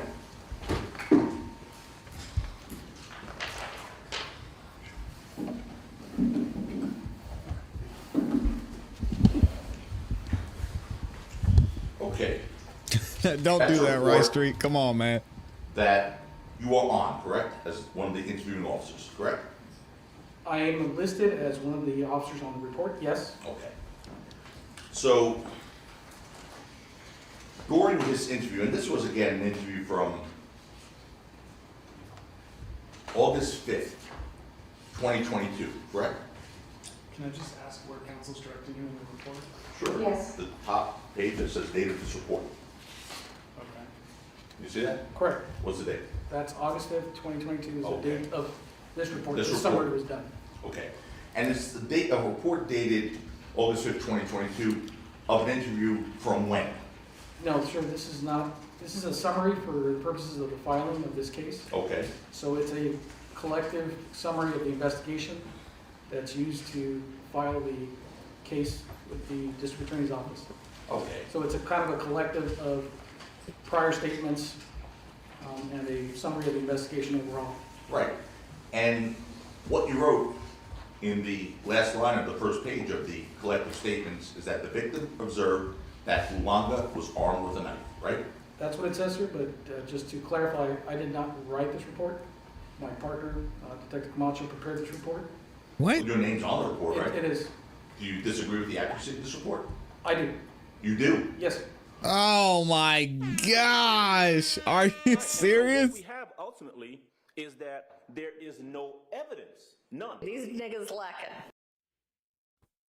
His partner wrote the report. Now he signed off on the report. But now he disagrees that the report is accurate. And in case y'all are wondering, this is the same guy earlier who said he looked at the videos, he reviewed the videos, and he didn't see anything that he thought was worth saving. What is going on? How is this the system, man? Y'all stay out of it. My partner, Detective Camacho, prepared this report. Well, your name's on the report, right? It is. Do you So he disagree filed with a the false accuracy of this report? I do. You do? Yes. Oh, so the person who wrote this, Detective Camacho, made a mistake here, according to you. Sir, if you read on towards the second page, Yep. I believe the first page is a summary that it sounds like of the investigation as they took it from the initial investigating officer, which would be Mr. Detective Clayton. Sure. So they initialized their initial encounter with him, which I was not present for. Wow. But at the end of page 2, I believe he clarifies, which references the interview on the 9th, which I was present for, that where he, I think, clarifies and makes it known who had the knife. When you say he, Detective Camacho clarifies in the report? or- On the report and Hold for, on, I'm sorry, let me finish. Or the complaining witness clarifies, and that's reflected in the report? that's correct, ma'am. Which one? The This- latter. The latter. Okay. Well, So you're testifying that the complaining witness was clarifying something. Okay. How does that have to do with the accuracy of this report on page 1 where it says the victim observed Ills armed with a knife? My interviews with Mr. Efron Yeah. on November 9th. How is this again even on a thing? December 17th, he never identified anybody else other than Mr. Phillips, ASAP 12E, as the person with the knife. Okay. But obviously you'd agree then that this police report of yours and Camacho's, Detective Camacho, because you're both on it, is incorrect in that regard. That beginning portion, I'm not sure exactly, as I was explaining, where it was sourced from. If it was from the initial encounter with the initial detective cleaning, whether that was summarized or given to him verbally, I don't know where he sourced that from, but from my personal interviews that I was involved in with Mr. Efron in November 9th, and December of 2021. What is he talking about? We never identified anybody else other than ASAP 12, the person with the knife. Right. But for the court's clarification, since the inception of your interview with the complaining witness, there was reference to an individual with a knife. Correct. Thank you. Okay. Well, we'll get that in a second. That's a good question. But to be clear, you say you're not This sure is where insane. he sourced it from. It says the victim observed that Ills was armed with a knife. So it would be fair to say he, Detective Camacho, sourced it from Mr. Efron, correct? Again, sir, I wasn't there present to hear it. Right. So he could have either sourced from Mr. Efron or from the original detective. So when did you opined that you thought this report was inaccurate in that regard? When did you determine that that was an inaccurate report? In reviewing it, actually, today, going through it more so, I do see that there is a correction as far as the portion of what I was present for the interview. This can't be real. It clearly says who has the knife during the initial encounter. Well, it could be that, or it could be that he gave two different versions, right? Because one police report says that he said it was ASAP Ills. Another says he said it was 12E, right? There is that reference in that report, sir, but I'm telling you, as far as what I was present for on 2 occasions, that what I was told was unequivocally that it was Jamal Phillips, 12. Did you ever So the ask reports are Detective Camacho inaccurate. to correct this report? I don't, but that's something we can do. Something you what? That's something we can address, yes, sir. You can, huh? Yes. Is there a particular time you're gonna Well- wait to address that? Objection argument. Your Honor. Sustained. Did you say today was the first day you noticed that report was wrong? That's what he In said. reviewing it, yes, as far as going through it, I've reviewed the other Man, personal y'all. interviews that I was involved in, which is what I prepared for. But in looking at Jeez. that, the way it reads on that first page, though it's clarified on the second page, I can see how it reads inaccurate. Yeah, that was not my question. Yes, no big deal, right, guys? Hey, you get arrested, police officer, maybe throws in the fact that there was a knife or that you had a gun, you fired some shots. No big deal, right? He just noticed it in court that it was inaccurate. Thank God for good lawyers. Oh, man. Here's my question. Is today the first day you noticed that this report was wrong? Today? Uh, November answer. 2023? No, not answer. My apologies. I didn't mean to cut you off. My objection is that it's been asked and answered and that it's really not relevant, Your Honor. He said in reviewing it, yes, It is. Yes, today's the first day. yes. Okay. Yikes. Thank you, Your Honor. You're welcome. That judge looks like she's ready to take a nap. Somebody get her a coffee. Deep breaths with your old man. Ooh, sheesh. Now, the person, whoever that person is that Mr. Efron said had a knife that day, would either be ASAP Ills or 12E, was also the two people that he told the police, ASAP Ills and 12E, that were trying to de-escalate the situation at the time, correct? I'm going to object that if he states his prior testimony, Your Honor, he's testified that the victim only told him that it was Mr. Phillips who had the knife. Correct, but I think the question It is was wrong. relative to the difference in the police report on page 1 of the report that You're we're looking correct, at, Ron. and page 2. So, Anyway, you can again, answer. whoever it was, right, there's two different names in the report. We understand what your position is. Correct. My question was that either of those two people, Mr. Efron told you that both 12E and ASAP bills were attempting to de-escalate the situation at the time, correct? At different portions of the initial confrontation and what he observed, then running up behind, trying to get himself in between, and then later observations of one of the individuals obviously having a knife, his interpretation changed, but it depends on what portion of the video you're pointing to. Who was the first police officer Mr. Efron spoke to at your department? It would be listed on the initial crime report, the desk officer that you reported to on the 8th, evening of the 8th. That's Detective Anderson, correct? Yeah, how is that not relevant? Who knows? Well, I'm sorry, Officer Anderson, you're right, it is. And are you aware that when speaking to Officer Anderson about the incident 2 days earlier, Mr. Efron didn't even mention a knife? I'm going to object, Your Honor, that it would call for hearsay, and what the detective is aware of is irrelevant with regard to that interview. Sustained is hearsay. Yeah, that's tough. When Mr. Efron first reported this incident to the police on November 8th, 2021, he said that Mr. Mayer shot at him 3 to 4 rounds. Correct? We've already Would established object, that, but yeah. again, Your Honor, it calls for multiple levels of hearsay. Ask an answer. Thank you. As part of your investigation of this case, you're aware that Mr. Efron filed a civil suit against Mr. Mayers claiming that he was actually struck by a bullet, projectile or fragments, right? Objection relevant. Yep. Sustained. Relevance? Well, It's a statement. I'm not asking about the civil lawsuit. I'm asking about the claim in the civil lawsuit that he claimed he was struck by a bullet. repeat your question, Sure. please. As part of your investigation in this case, Detective, There is, yeah. you're aware that Mr. Efron filed a civil lawsuit against Mr. Mayers claiming that he was actually struck by a bullet or fragments of a bullet, correct? Would be the same objection, Your Honor, Say it for the record, please. that it's irrelevant that the detective's aware of the lawsuit that the victim has. Sustained. Okay, just Yeah, to be clear, it's tough. John, I'll accept the rule and move on. I didn't ask him if he was aware of a lawsuit.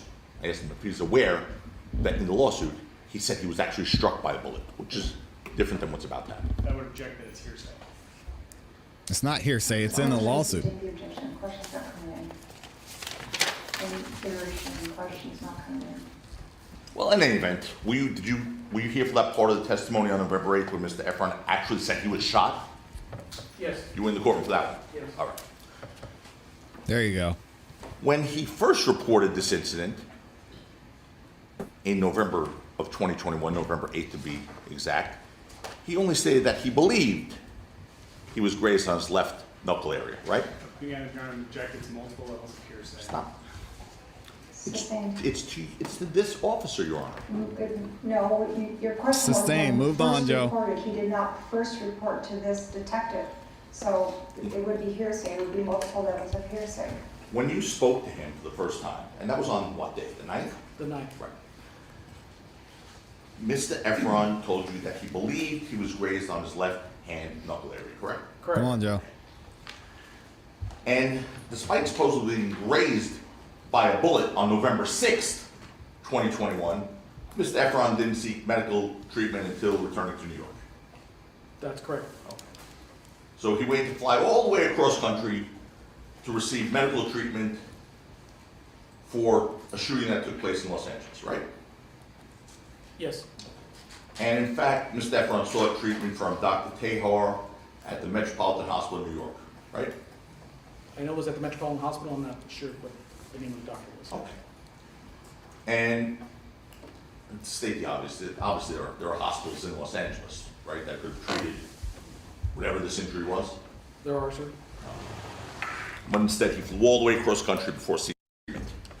Correct? Objection has been asked and answered multiple times. Sustained. Yep. By the way, you never sought to obtain his medical records to corroborate his claim that the injury was from a bullet graze, did you? Objection calls for discovery relative. Sustained. Well, I'm not asking for the medical records. I'm not calling for discovery. I'm asking if the officer in establishing probable cause ever sought to obtain the medical records. It just calls for discovery. This prosecutor's good. I'm not gonna lie. In fact, the only medical documentation Sensitive, you but did good. in fact obtain in this case was a medical bill to Mr. Efron for $2,000, more or less, right? Yes. as a point of reference. as a point of reference. What do you mean by that? Well, so if later on there was follow-up required, we would know what records to refer to. Okay. Right, so we had a proof that he had gone, and we have some ability to follow up on it. You had the ability to follow up on it? Correct. Did you use that ability? to follow No, up I on did it? not. Same objection, Your Honor, that it call for discovery. Sustained.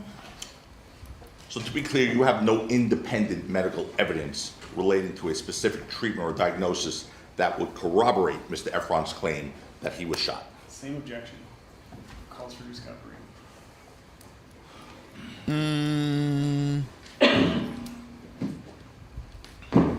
Sustained. Dang. Exactly, Zahir. You've His seen the knuckles probably got scuffed photograph when they were tussling. Yep. of this ghastly injury to Mr. Efron. Withdraw. You've seen the photograph of the injury to Mr. Efron's knuckle area, right? Yes. Just gonna put that up here for a second.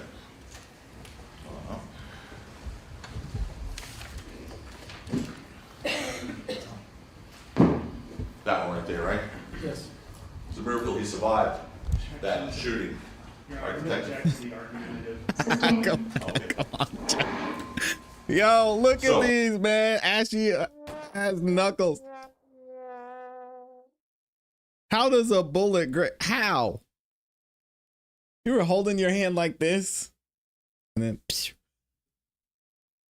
That looks exactly like what y'all were saying in the chat. This man was tussling. He probably fell on the ground, scuffed his knuckles. Yo, this is wild, man. That's from fighting. Based on your I've seen experience, too many fights. Come on, this is crazy. I'm gonna ask you, Okay. honestly, based on your experience, Joe said, he said, thank God he survived. These niggas lacking. I gotta rewind that, man. He said, you see these? You see these cards? Thank God he survived. If you've ever scraped your knuckles before, that's exactly what it looks like. it's a miracle he survived that shooting. Your All right, Honor, detective. object to the argumentative. Sustained. It's a miracle he survived. So, That's based on your crazy. experience, detective, look, Oh, man. I'm gonna ask you, Okay. honestly, based on your experience, that injury, the scrape of the knuckles, 2 or 3 knuckles, depending on that photograph, appears to be consistent with him having hit someone or scraped it on the ground during a struggle, correct? Objection calls for speculation. Sustained. What? Your Honor. Oh, man. This judge is tough. He's a detective. In his experience, he's seen these things. I don't think that calls for speculation. Whatever, Your Honor. That's some BS, man. Come on. Well, Look at this. So what happened? The bullet, it came down here and it curved and it hit, it hit his other fingers. Are you kidding me? you watch, I think you testified to this earlier, shows Mr. Efron struggling with Mr. Ills, I think, or Ace Evans, right? Yes, it appears on the video. Does that appear to you to be Calls for gunshot speculation. on that picture in evidence? Objection, lacks foundation, calls for speculation. Court's going to allow it. You gotta let it go, Joe. She's not gonna let you Can't have tell it. you whether it is or it isn't, sir. I'm not a trained doctor or medical. Oh, I know, you're a Personnel. detective for 27 years, please. Counsel, counsel, What did I do? I warned Argumentative? you earlier about speaking over the witness. The witness is giving his answers. Yo, Joe is a In monster, 2 ways. man. John's making faces again. Sorry. Sir, I can't tell you definitively whether it is or it isn't. I mean, if it was a punch, I would expect maybe a little bit higher on the knuckles versus the bottle end where the knuckles are here. A punch would be on the higher end. So that being further down on the knuckle area above the fingertips, I don't know. It could be consistent with either or. Your Honor, can we just put the witness described for the record because he was pointing to his hand as he was testifying to? Yes, can you Yes, further ma'am. describe The Oh, injuries Joe, appear it's to be on hilarious. the kind of the bottom knuckle, closer to the fingertips? closer for to the record? fingertips. And generally, it's a fist, traditionally a fist, punches, injuries, I would see more consistently with the knuckles closer to the wrist, as far as an impact or anything consistent. But again, depending on the way Traditionally, do people get shot across their knuckles? if we want to talk about traditionally, come on, man. Like, he didn't have any singed skin. The bullet just grazed him, and it was an open scrape. Seems probable. I just say it could be consistent with either one. Thank you. Okay. I mean, those, look at his knuckles right there. Those scrapes appear to be dead square in the middle of the knuckle, right? You think that's on the higher part of the knuckle? Or is that right in the middle, where the fold is? It looks like the lower portion to me, sir. Okay. Well, if you did this, detective, you made a fist, right? And you did this, and hit that. You see where the red is on my knuckles? That did not feel good, by the way. I did that for you. Can you see that? I see. It's consistent where that is too, right? That looks like it's right on the knuckle, not below the knuckle where you struck your hand. Well, actually, let's take a close look at my hand then. You see that red right there? That's below the knuckle, towards the tip one, not in the middle of the knuckle, right? I mean, that's your hand, sir. I'm not sure. What I'm seeing here is, I guess, as I explained, it could be consistent with a strike or being shot at, a graze wound. Graze wound. That looks like a graze wound to you? Objection. No. Sir, you're asking me my opinion. Just give me my opinion. It is argumentative, Your Honor. It was, but the witnesses answered the court's going to accept his response. Thank you. So, in order for a bullet to leave, and those are, you would agree, superficial flesh wounds, right? There's no tissue missing there or anything, right? Again, I'm not a doctor, sir. I know you're not. It wasn't even But singed. you're a police officer with common sense and a brain. So I'm going to ask you again. Those appear to be superficial flesh wounds without any tissue missing, right? It looks like a across the tip of the flesh, as best I can describe it. Those medical records may have helped you understand what that was, right? Objection, argumentative. Okay. So that would have had been some sort of like a magic bullet, right? It would have This had judge is no hit BS. here, scrape here, and then take a nosedive down to that third knuckle, right? Exactly. Object to the form of the question, Your Honor. Sustained. When you stated the tip of the flesh, is your response that for you see Great flesh question. detected? I see it's consistent with at least a scrape or with somebody might describe as a graze across the tips of the fingers there, which again, I can't say how it occurred definitively, but it's consistent with something being struck in the ground, or again, maybe somebody in the right position being shot at, or putting their hands up in defense and the bullet grazing their pant. Hands up in defense. So if they put their hand up in defense being shot at, He put his hands up like this. bullet go like through their hand. That's what we said. It's crazy. If somebody's running and scrambling for their lives and they have their hands up and they're moving around, it's hard to say which position they have their hands when the round is ultimately fired when they're scrambling. I can't tell you, I can't recreate it. All I can tell you is what I think. It could be consistent. Okay.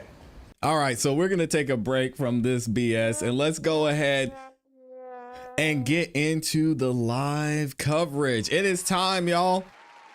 The trial is starting. So the incident occurred on November 6th, so it would have been around November 8th. What do y'all think is gonna happen to ASAP Rocky? I don't know. We're gonna find out and get it going here and see what Joe is talking about. Maybe Joe can keep it together today. We'll see. All of the Wow. back through all the reports and make sure that he had everything he did. It turns out that in January 2024, there was a comparison done, and I want to be clear what we're talking about. There were two extended cases that were found at the crime scene by the victim in the case. What was the date? What was the date that the expended casings were turned into the police? The date of the incident. It would have been 2 days later when you reported it to the police. In other words, back at the time this happened in 2021. All right, so the incident occurred on November 6th, so it would have been around November 8th? Yes. All right. So the first event, there's work done on the casing. Sound is good? unbeknownst Okay. to, They're not using their mics here. Myself, obviously, I was not on the case.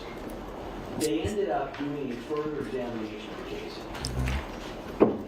That examination revealed that, in fact, the two casings are consistent with having been fired. They're 9mm casings from certain 9mm handguns. There are some markings on the casings that are somewhat unique. And they can basically track them down to a much smaller subset of firearms that could have caused the marks on the casings. Included in that is Glock 43. So, Hold on. okay. Did the report say that the casings could only have been fired from a Glock 43, or could a Glock 43 be among the type of firearms that the expended casings could have come from? Let me read the exact conclusion. Items 1A and 1B. Those are the casings. Those are the casings. Each exhibits characteristics typical of aftermarket slides for a series of subcompact pistol frames. Don't do that, Rice Street. Not limited to polymer model PF9SS, Glock store model SS. Wait, slow down because the court reporter needs to take Sure. Polymer 80 model PF9SS, Glock store model SSA, and Glock model 43 and 43X.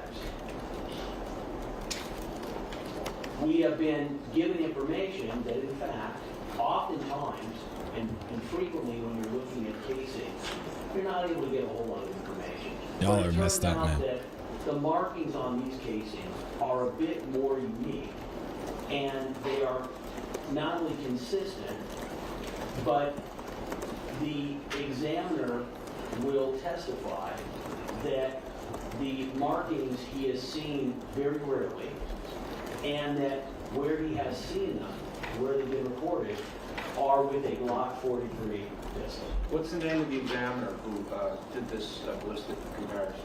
Or ballistic The examiner's examination? first name is going to be FIDAL, last name BIRA. B-I-R-A. IMAH. So the way this came about was we were looking at a different issue. The detectives yesterday afternoon sent an email to my co-counsel basically saying, hey, take a look at that report, this report that we're talking about. Which detective? In the attachment. Detective Flores. Flores? Flores. From Emory homicide? Yes. Go ahead.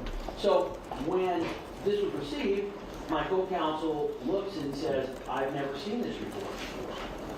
So he goes back in discovery, looks at emails. We don't have a report. So we instantly contact the defense, send them out the report. I want to be clear. The report is inculpatory, not exculpatory. So obviously, not only do we have no motivation to have not turned over this report, RHD has no motivation either.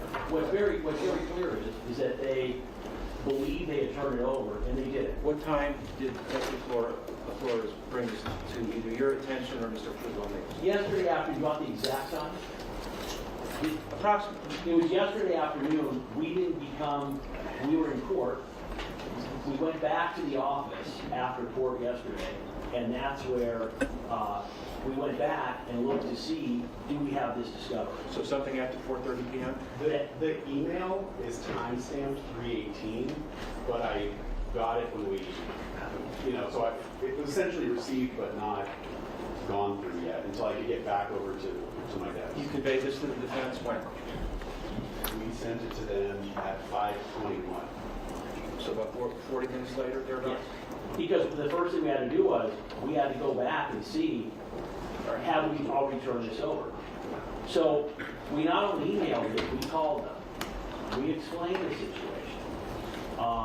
The response at the time that we gave it to them initially was, well, this is the same thing that you have accused us with respect to the witness and the court's finding that they violated the court's discovery order.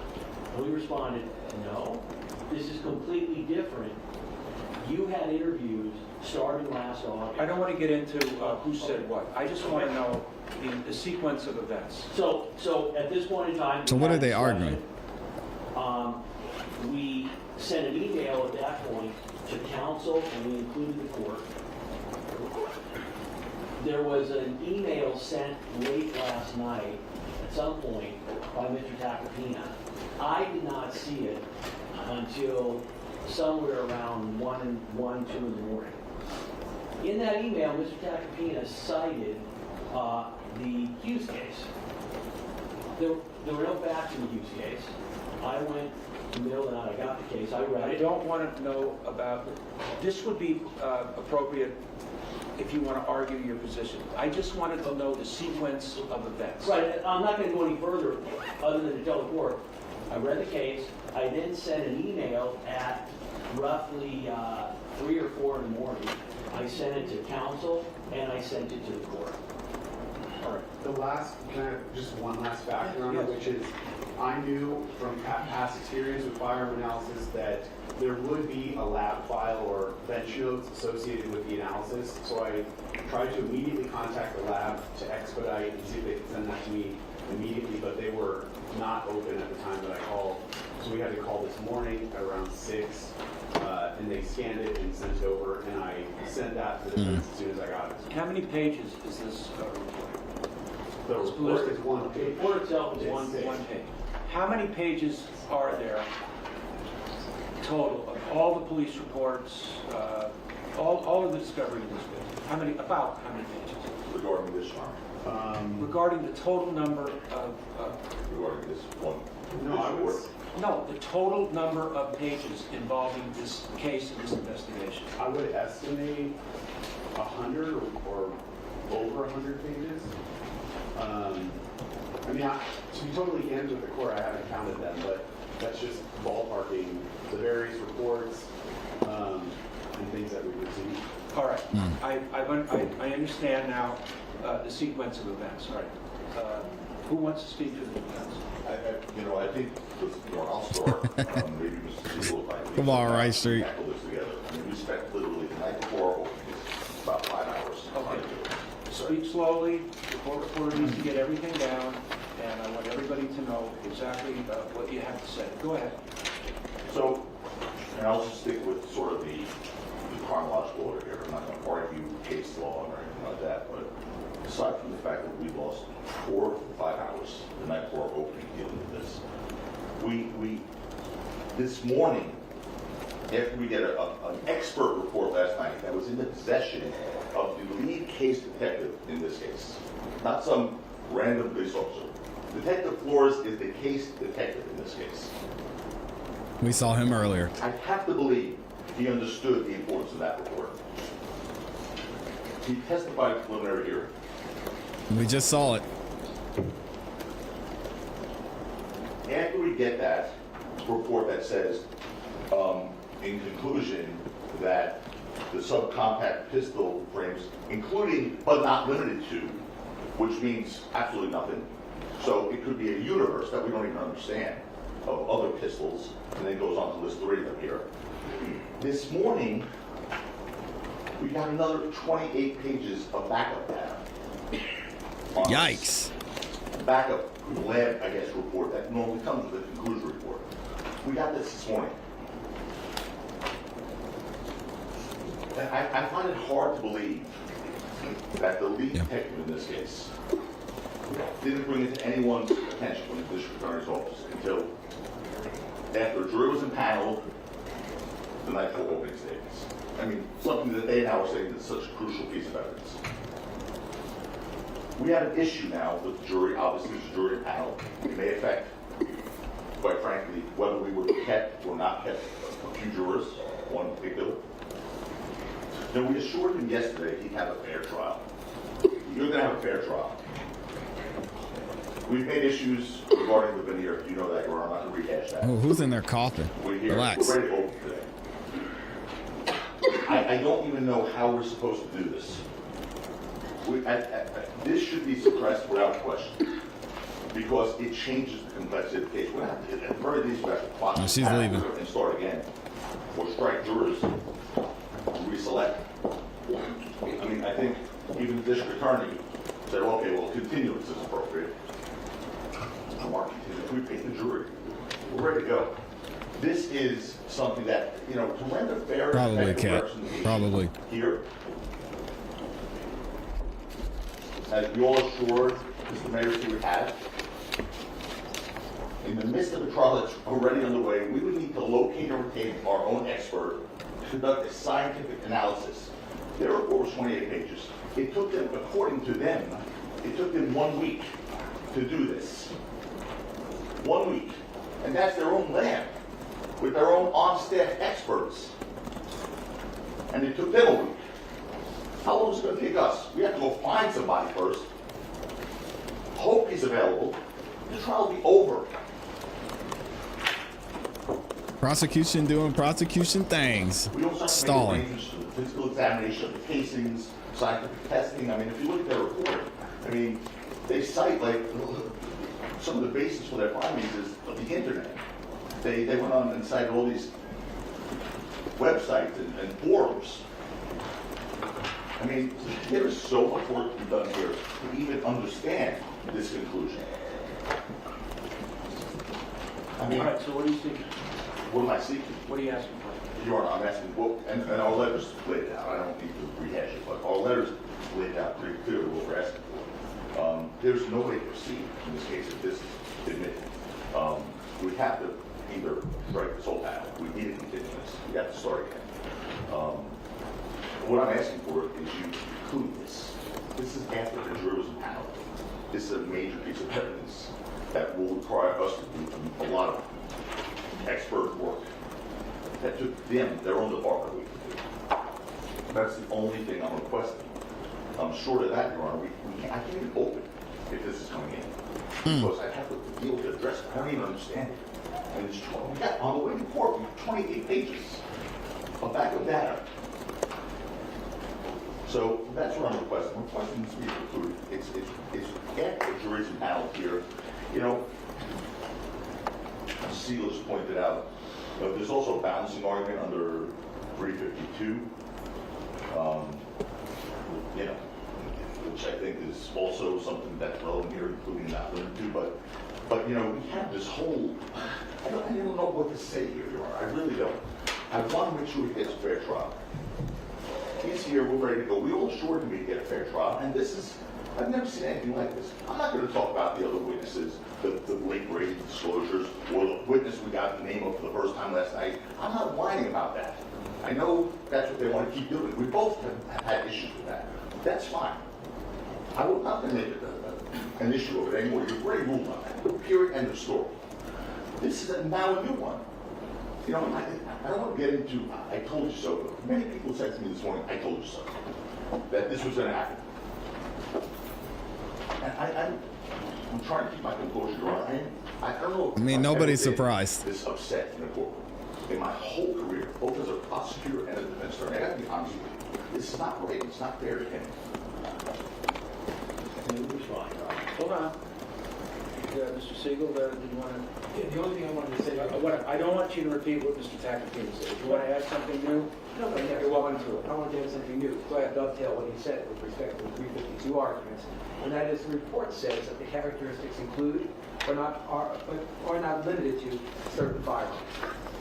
That means the universe of firearms in this case, based on the face of that report, is extensively broad.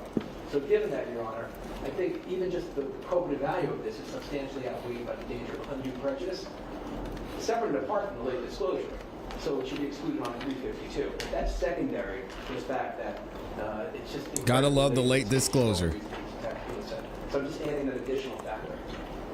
All right, what I'm hearing from you then, it seems like you're talking out of both sides of your mouth with the defense is. Like, it's irrelevant. However, it's so prejudicial that it shouldn't be allowed in. It's so inculpatory that it shouldn't be allowed in. No, I don't think anyone said it's so inculpatory. We don't understand. Saying it's inculpatory is not accurate. I didn't say it's inculpatory, he didn't say it. What he said was there's a balancing test because it says including but not limited to. All that simply means is not that it's not inculpatory, not that we just don't understand what this means. Not limited to means there's a universe of guns that have to be tested now. I don't know what not limited to means. So how many pistols does not limited to include? How many firearms does not limited to include? That's what it means. Okay. It's confusing. Go ahead, Mr. Long. I want to take things one step at a time.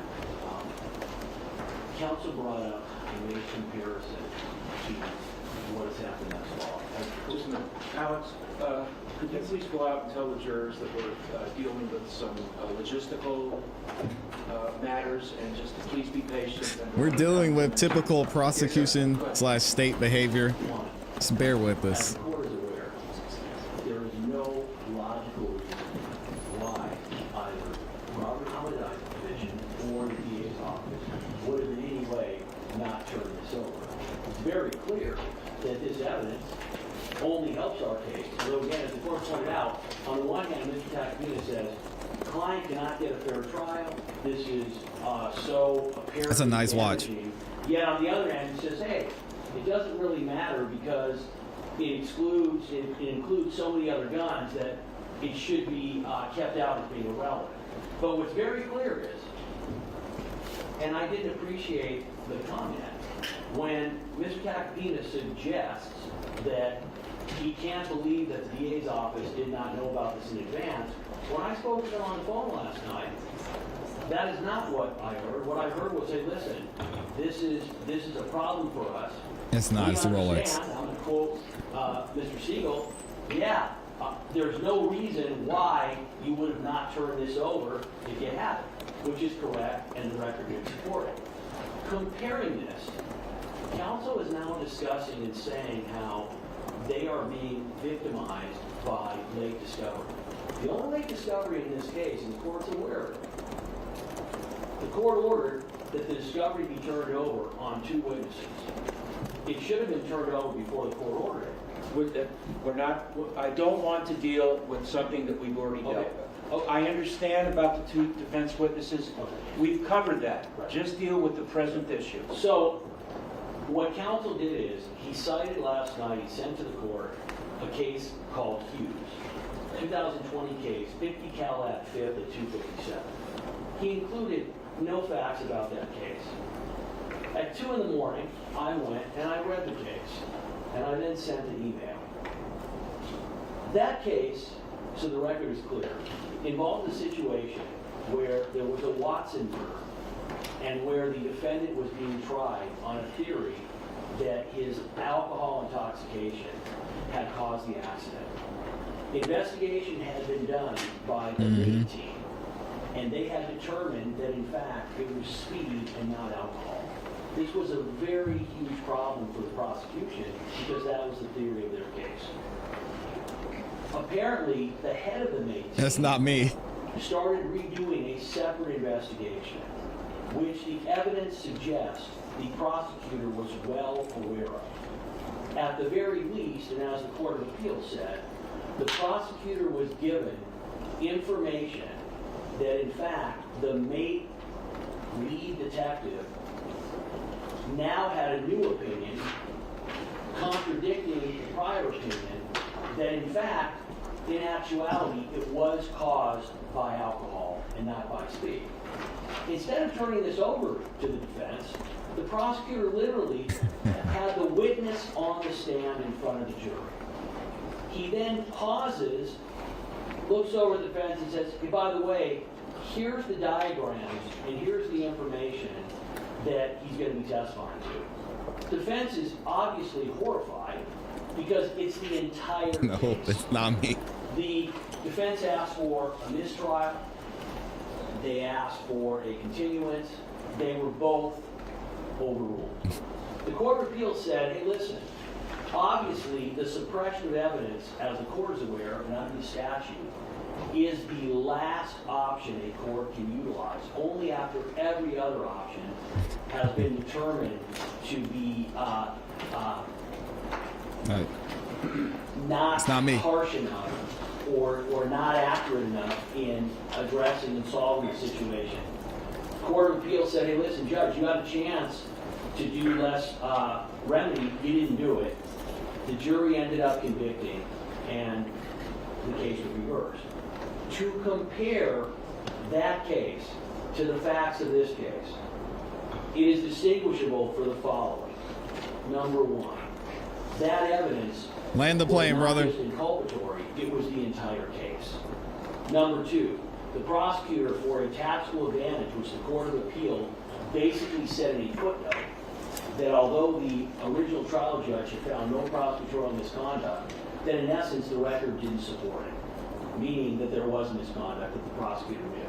The prosecutor decided, for a tactical advantage, that he was not going to turn it over. He then did it while the witness was on the stand. He then opposed any continuance or mistrial. Here's what we have. We have evidence, which it is inculpatory. It's inculpatory because the defendant is found at his location, at his house. There is a 9mm magazine for a Glock 43, and there's no Glock 43 to go with it. So it's just a magazine. Okay. We already knew that the defendant had the Glock 43 magazine, and we knew that these were 9mm casings. The difference now is that there's going to be evidence that suggests that a Glock 43 is more likely to have put the marks on the expended casings than many other firearms. So the idea that this would be excluded under 352 is patently absurd. The idea that Hughes is in any way authority for what they're asking is also absurd. We talked to the lab this morning. First, what we are somebody's going crazy is that we will not mention this evidence in this case in opening. We will wait and see how the case develops. As the court is aware, and the court is aware of this from the discovery of the witnesses that we got the day before we started trial. The defense is now claiming not only that it was a starter pistol, but they are claiming that the 9mm magazine, which was found at the defendant's residence, actually belonged to the defendant's manager, and that he is going to testify. So let's look at how this plays out. If the defense ends up being that, in fact, this 9mm magazine belongs to the my street's crazy. that in fact what was used at the scene was a starter pistol / prop gun, then although we don't believe that's credible evidence, that is where they're going. So here's what we're asking. One, there's no late discovery instruction because, as the court is aware, and maybe counsel is not, to have a late discovery instruction, the court has to find that we had the information and didn't turn it over. There's no reason why we wouldn't have turned it over, and as soon as we had it, we turned it over. And as the I court's cannot aware, type that fast. I've been trying cases in front of His Honor for going on 30 years. As soon as we found this evidence, we contacted the court and we contacted counsel. Number two, the lab has told us that basically what they did in this case, to have someone else examine it is a very quick examination. And the amount of time it take for someone to examine it and end up being able to assess whether or not LAPD was accurate in what they found is ranging from a few hours to maybe a day. This is what we would propose. We would propose that at this point in time, we will not mention this in opening statement. We will see how the case develops. We will, if we believe that this is evidence that is going to be important, we will ask to admit that evidence later on in the trial. In the meantime, we will make arrangements. That's a good question. I don't know why he isn't standing. And they can hire any qualified firearms expert. I want to distinguish between Hughes and this case. Hughes was an extremely complicated accident reconstruction involving a vehicle where multiple individuals died. It was very time consuming. It's an extremely complex investigation. This is very minor and simple ballistics interpretation. So we will make it available. We already have sent our investigators to recover the evidence. I don't know if they already have it. I believe they've already. We believe they already have the evidence. They have it with them. And we will get it to the defense. And I just this is related to the other issue, so I just want to make sure that this is clear.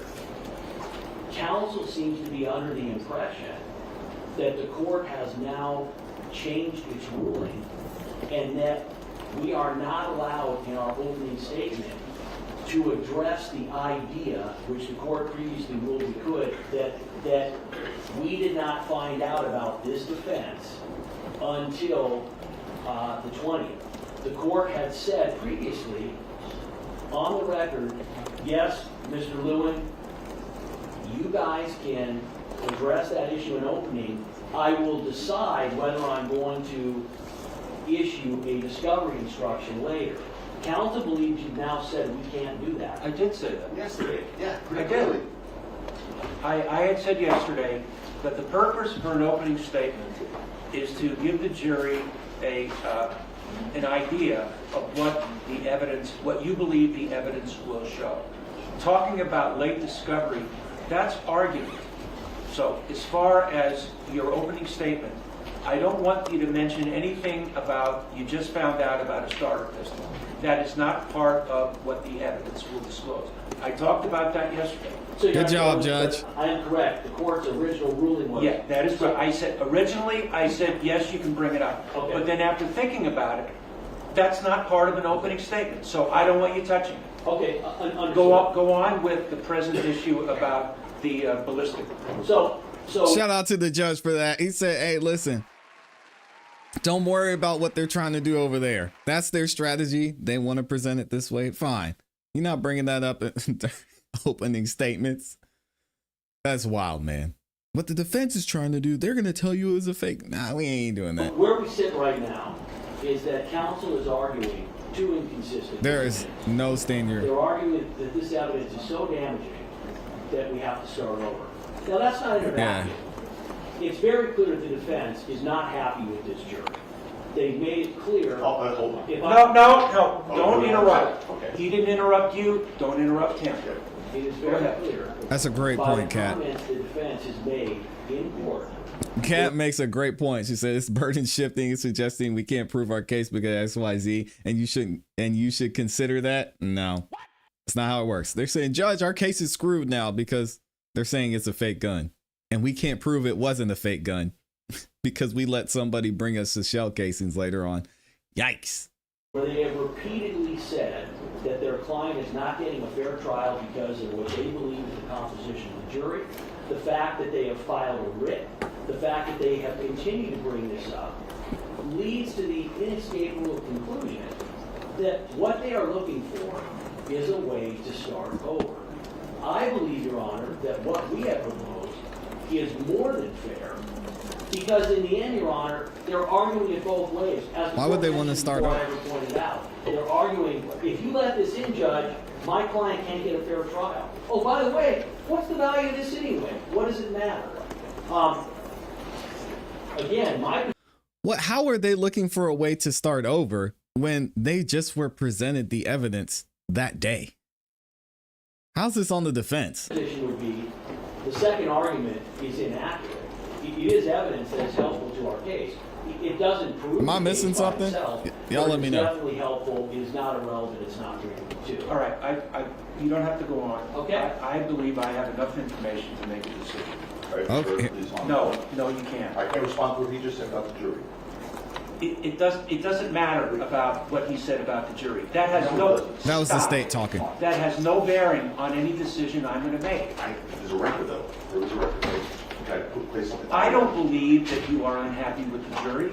Mr. Lewin might say you're unhappy with the jury, but that's not, I don't believe you are. Just let him If you speak, were, Judge. You wouldn't have accepted the jury. Dang. I believe that both sides are satisfied that with this jury and that both sides will get a fair trial. You don't need to respond to it because it doesn't matter whether he does or does not think you're happy with the jury. I believe that you are satisfied with the jury. All right, here's the way I want to deal with the latest, this recently finding out about this ballistic report.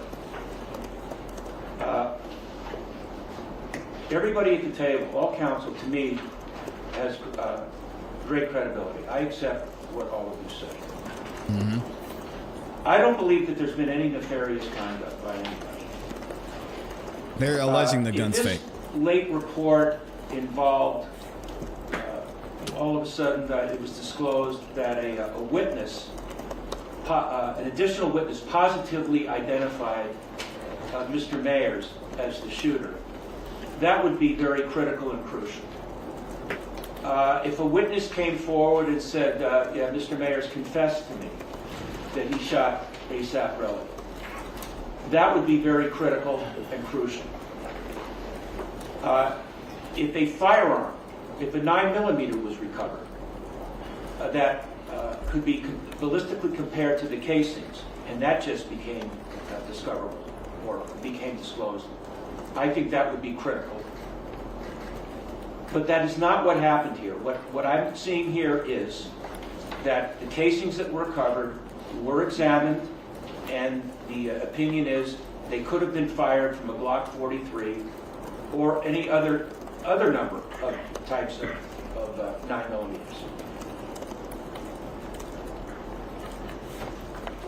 You have said that, well, now you want to hire a ballistic expert. That's not fair to you and your client. So this is what I am proposing. Oh, here we go. What's going to happen? We have a list, a Superior Court list of firearm examiners that have been recognized as experts. They're getting a court-appointed expert. My star judicial assistant over there, Alice, will print out that list.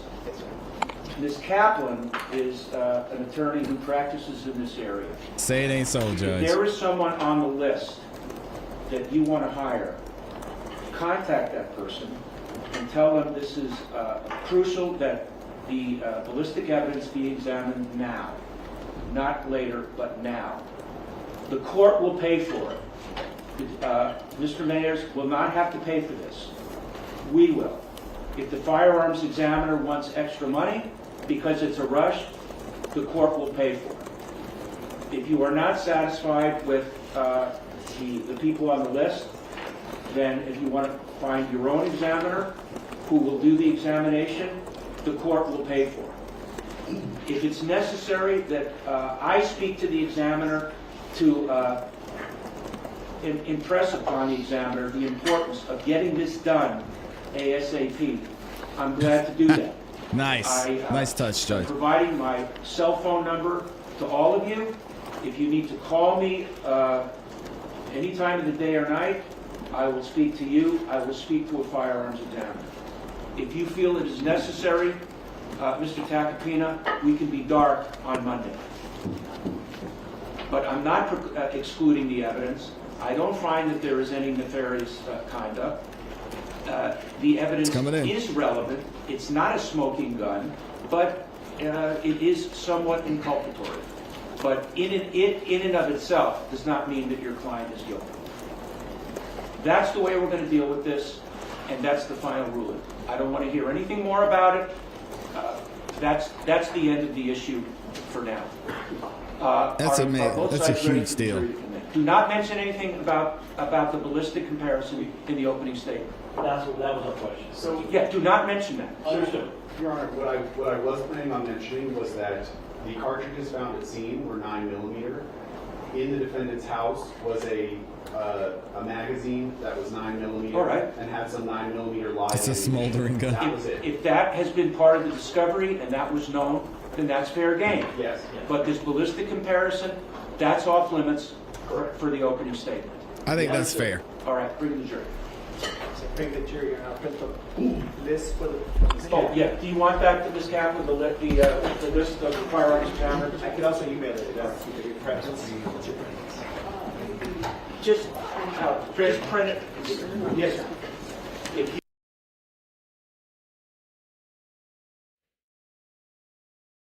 So apparently, Kathy Russin from over at Law and Crime says that the judge in the ASAP Rocky case ordered that the cameras go off. So they can't just put it on the seal, but completely shut down for all sidebars and breaks.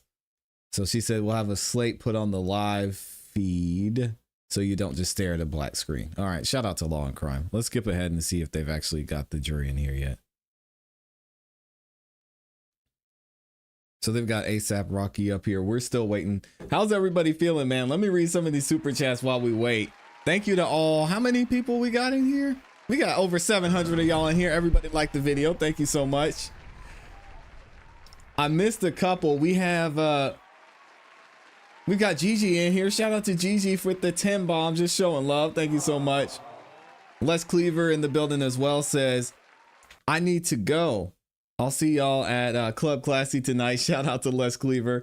Have a great rest of the day, y'all. Shout out to Les, man. Appreciate you for the 5 bomb. And then my guy, Henry Resilient. Oh, man. With the 5 bomb as well says, ASAP will be found guilty and will be sentenced to 10 years, maybe more. Life is ruined. For what? I hope I'm wrong. Also, congrats on 100K subs. Thank you, Henry Resilient. So much of the growth that y'all have seen here on the channel has been because of Henry. He won't take credit for it. He'll say it was all me, but Henry gave me so much great insight when it comes to YouTube, growing on YouTube. So thank you, man. I appreciate that. What do y'all think, man? What do y'all think about what Henry Resilient said? Sheesh. If you're inclined to be a note taker, it's not necessary to take notes during the opening statement, because the opening statement is not evidence. The opening statement is what the attorney believes the evidence will show. Whether the evidence in fact shows what they believe, well, we'll all know that at the end of the case. Okay, here we go. Once the opening statements are over and we begin with the testimony, if you are a note taker, that would be the time to start taking notes. Mr. Prislovic, the floor is yours. Thank you, Your Honor.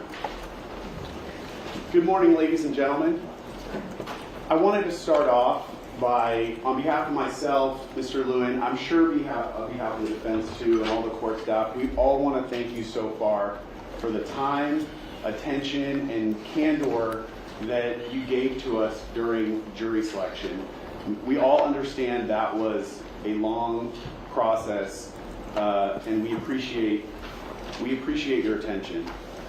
After going through that long process, I'm sure some of you are thinking, wow, this must be a difficult case, or this must be a really complicated case. And to be fair to you, if I was sitting in your position and I looked out on the number of jurors that we started with, or even the number of attorneys that are up here, I'd probably have the same thought myself. But what the evidence will show in this case, and what will become almost instantly clear, is that this is not a complicated case. The evidence will show that the events in this case were captured on surveillance video. I'm going to start this whole presentation out by playing the video for you. So you will have that frame of reference as we're talking about different features, the people that were involved, the locations that are involved, and what happened. You will already have seen the video. The first video that I'm going to show you was captured on November 6th of 2021 at around 10:10 p.m. just outside of a parking garage entrance, mid-block, so on Argyle, in the middle of Argyle, between Hollywood Boulevard and Selma. The second video that I'm going to show you was captured 7 minutes later, so at 10:17. It was, if we're being generous, 2 blocks, maybe 1 city block away from the first location, down Argyle, around Selma, at a small intersection called Selma and Vista Del Mar. So I'm going to play the first video for you, that outside of the parking lot.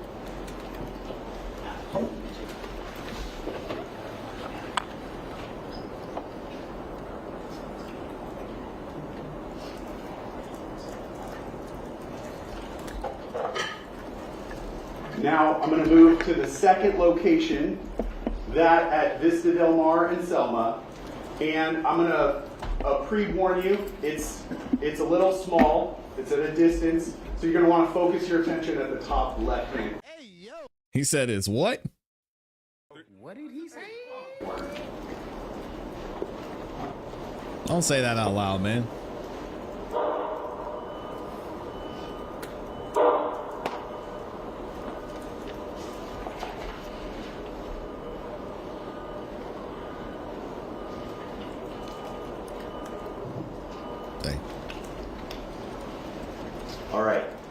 let's go over the details. As I said, the people that are involved, the location, and I'll give you an explanation of what you've seen on these 2 videos. This case takes place in the heart of Hollywood. This is the iconic Hollywood and Vine. The picture you see here is just a demonstrative picture of that intersection, but it's an iconic intersection in Hollywood. That intersection is about 1 block 1 block west and 1 block north of the crime scene.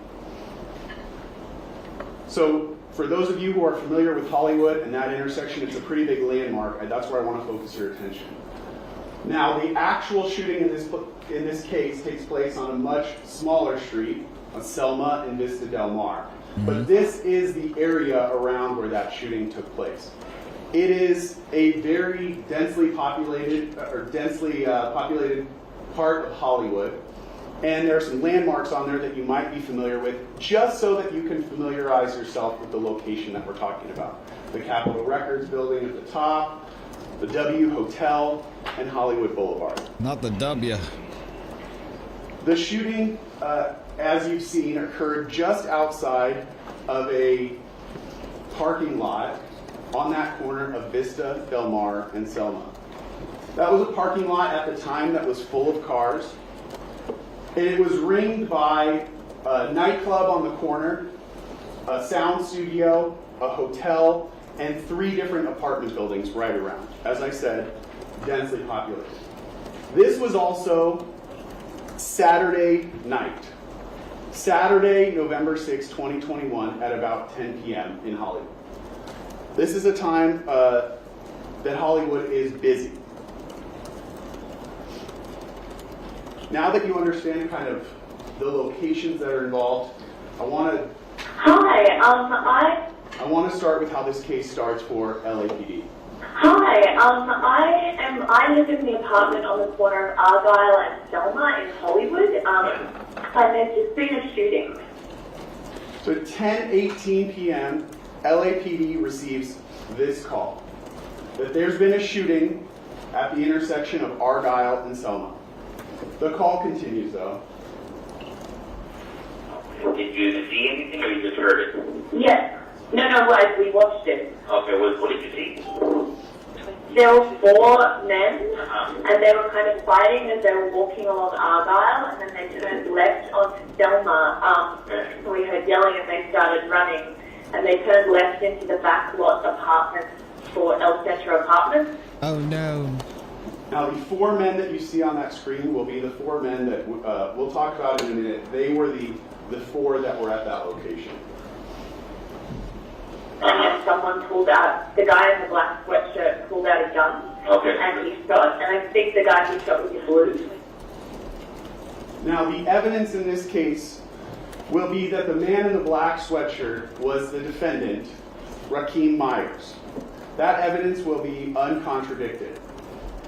As you have heard throughout jury selection, Mr. Myers is an entertainer, and he goes by the stage name A$AP Rocky.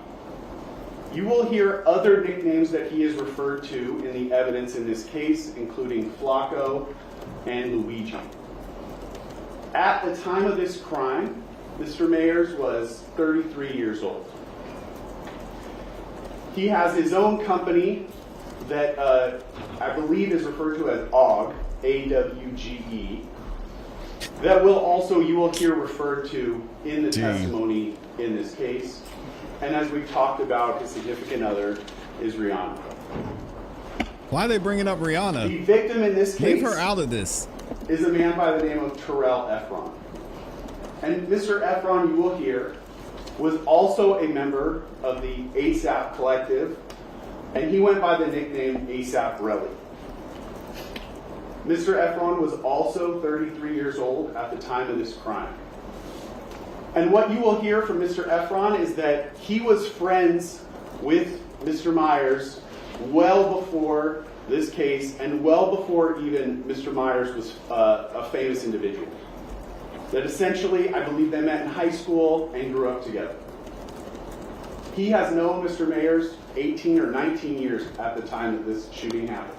Yeah, Riri got And you will nothing to do also with this. hear Come that on now. He too, at the time, was working Crazy. in the music industry, and he had his own company called Shut Eye Entertainment. Now, I mentioned it already, but to put a finer point on it, the group that both of these men were members of is called ASAP. It doesn't stand for what you probably thought it did when you walked into court. It's an acronym for Always Strive and Prosper. It was formed by high school age kids in Harlem, New York around 2006. They call themselves a collective. You will hear are rappers, producers, music video directors, designers, people that have different artistic pursuits that essentially work together. And there are many members of ASAP. The ones that you will primarily hear in this case are obviously Mr. Mayers, the victim, but also the two friends that were with Mr. Mayers at the time this happened. And they go by ASAP Ills and ASAP 12E. And I will just pre-warn you that 12E gets spelled a bunch of different ways. It's not always consistent. And there will be one last member that you'll hear about briefly, who goes by the stage name ASAP Bari. Sometimes people refer to him as Young Lord. As I said, the four main members of this group that you will hear about are these four men. The victim is on the far right, Mr. Efron. The defendant is the next person to his left. As I said, ASAP 12E, his given name is Jamel Phillips, and the last is Elijah Ulanger, who goes by ASAP Ills. And these were the four men who were present at the time of both of these incidents. Now, I want to take you to that weekend, Saturday night in Hollywood. There was actually, at the time, a music festival or concert series going on known as Complex Con in Long Beach. And you will hear that Mr. Mayers was to be a performer at that event the day after the shooting, the Sunday, November 7th. Now, although I told you that Mr. Mayers and Mr. Efron were close at one point, you will hear that throughout their relationship there was tension between the two of them. And that tension was essentially building up to the night of November 6th, 2021. You will not hear all the reasons why there was tension between the two of them, but we will get to the point the day before this shooting, November 5th, 2021, when that tension kind of comes to a head. But what happens on that day, Mr. Efron will tell you, is that he is in a car with that last member of the ASAP group that I talked about, ASAP Bari. The two of them are driving when ASAP Bari receives a phone call from Mr. Mayers. And ASAP Bari takes that call on speakerphone, so Mr. Efron, who's in the car, can hear both sides of the conversation. He can hear Mr. Mayers, and he can also hear ASAP Bari. And in the course of that call, Mr. Efron, the victim, heard the defendant saying these rude and aggressive things about him. They say the N-words. Mr. Mayers at the time does not know that Mr. Efron is in the car with the victim. This leads to the next day, November 6, 2021. You'll hear that Mr. Efron was in Los Angeles working with one of the artists that he managed. He was asleep around 9:00 p.m. when he started receiving a series of urgent messages from not only from Mr. Mayers, but from the two other men that were with him, ASAP Ills and ASAP 12. And you'll hear that he received a number of calls kind of back to back to back from the three of them. Now, he didn't answer those calls because he was sleeping, but when he ultimately woke up, he saw that he had a number of missed calls. He also received text messages from Mr. Mayers that were aggressive, seeking a confrontation with him, asking him where he was. Mr. Mayers is on the left side of this conversation. Where are you at? Let's get to it. Stop ducking my calls. The messages that the victim's receiving are instantly aggressive towards him. So you will hear from Mr. Efron that he called the defendant. He was groggy because he had just woken up. They had a conversation and they agreed to meet outside of the W Hotel in Hollywood. Mr. Efron will tell you that as he went to that meeting, he was of the frame of mind that he and Mr. Mayers were going to have a confrontation. That he believed they would argue,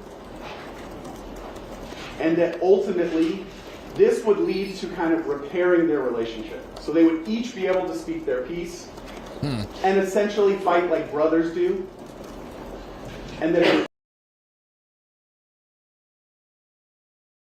ultimately bring them closer together. They would repair sort of the issues that they each had with each other.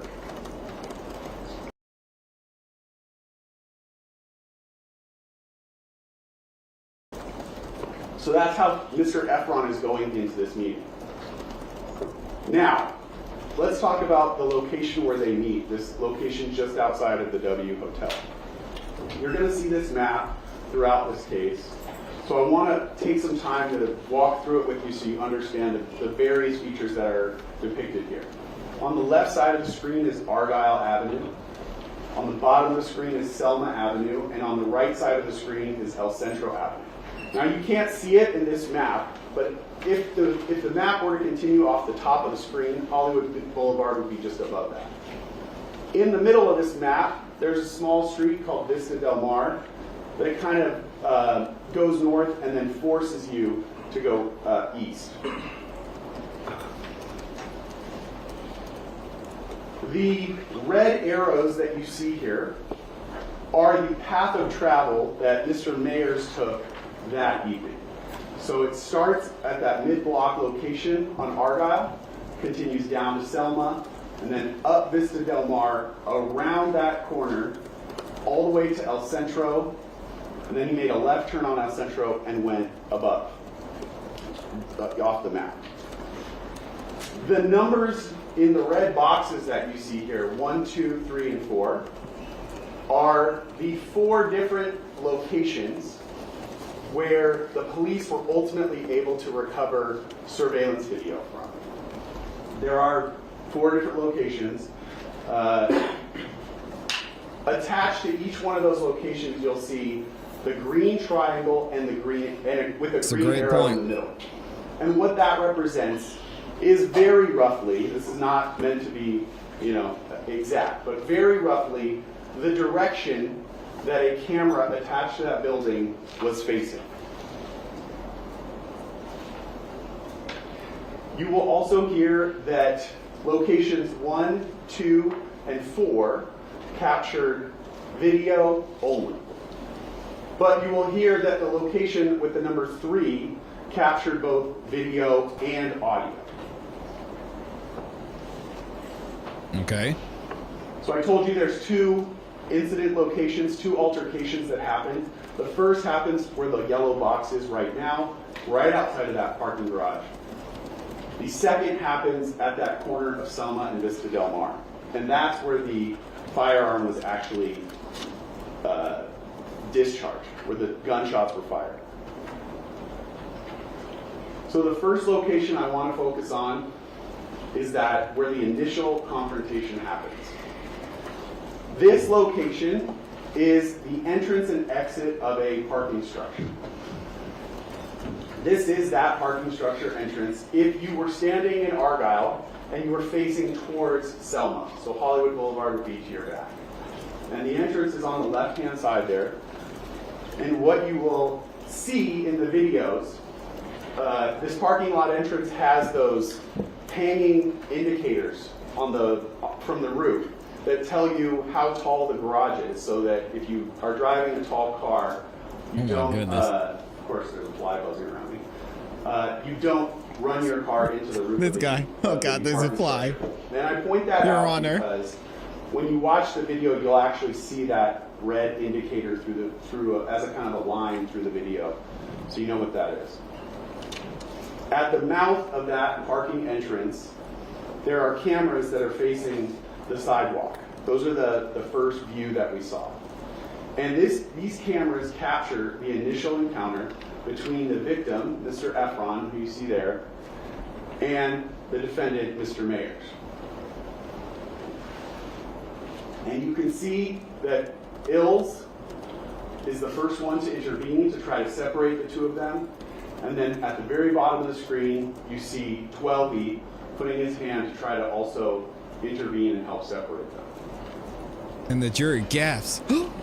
How terrible. Now I know it goes by quickly, and you're not as familiar with all these people, so I want to kind of break it down a little bit for you and show you what the evidence that you're going to receive throughout this case. The first person that you see in that video is the victim, Mr. Efron.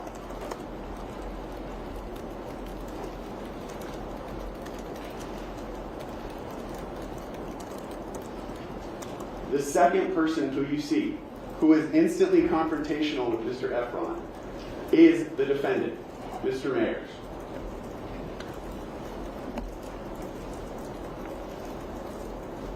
You see on the video that Mr. Mayers is immediately aggressive towards Mr. Efron. He's pulling at Mr. Efron's sweatshirt, and he's pushing Mr. Efron backward and pushes him off camera, out of camera view.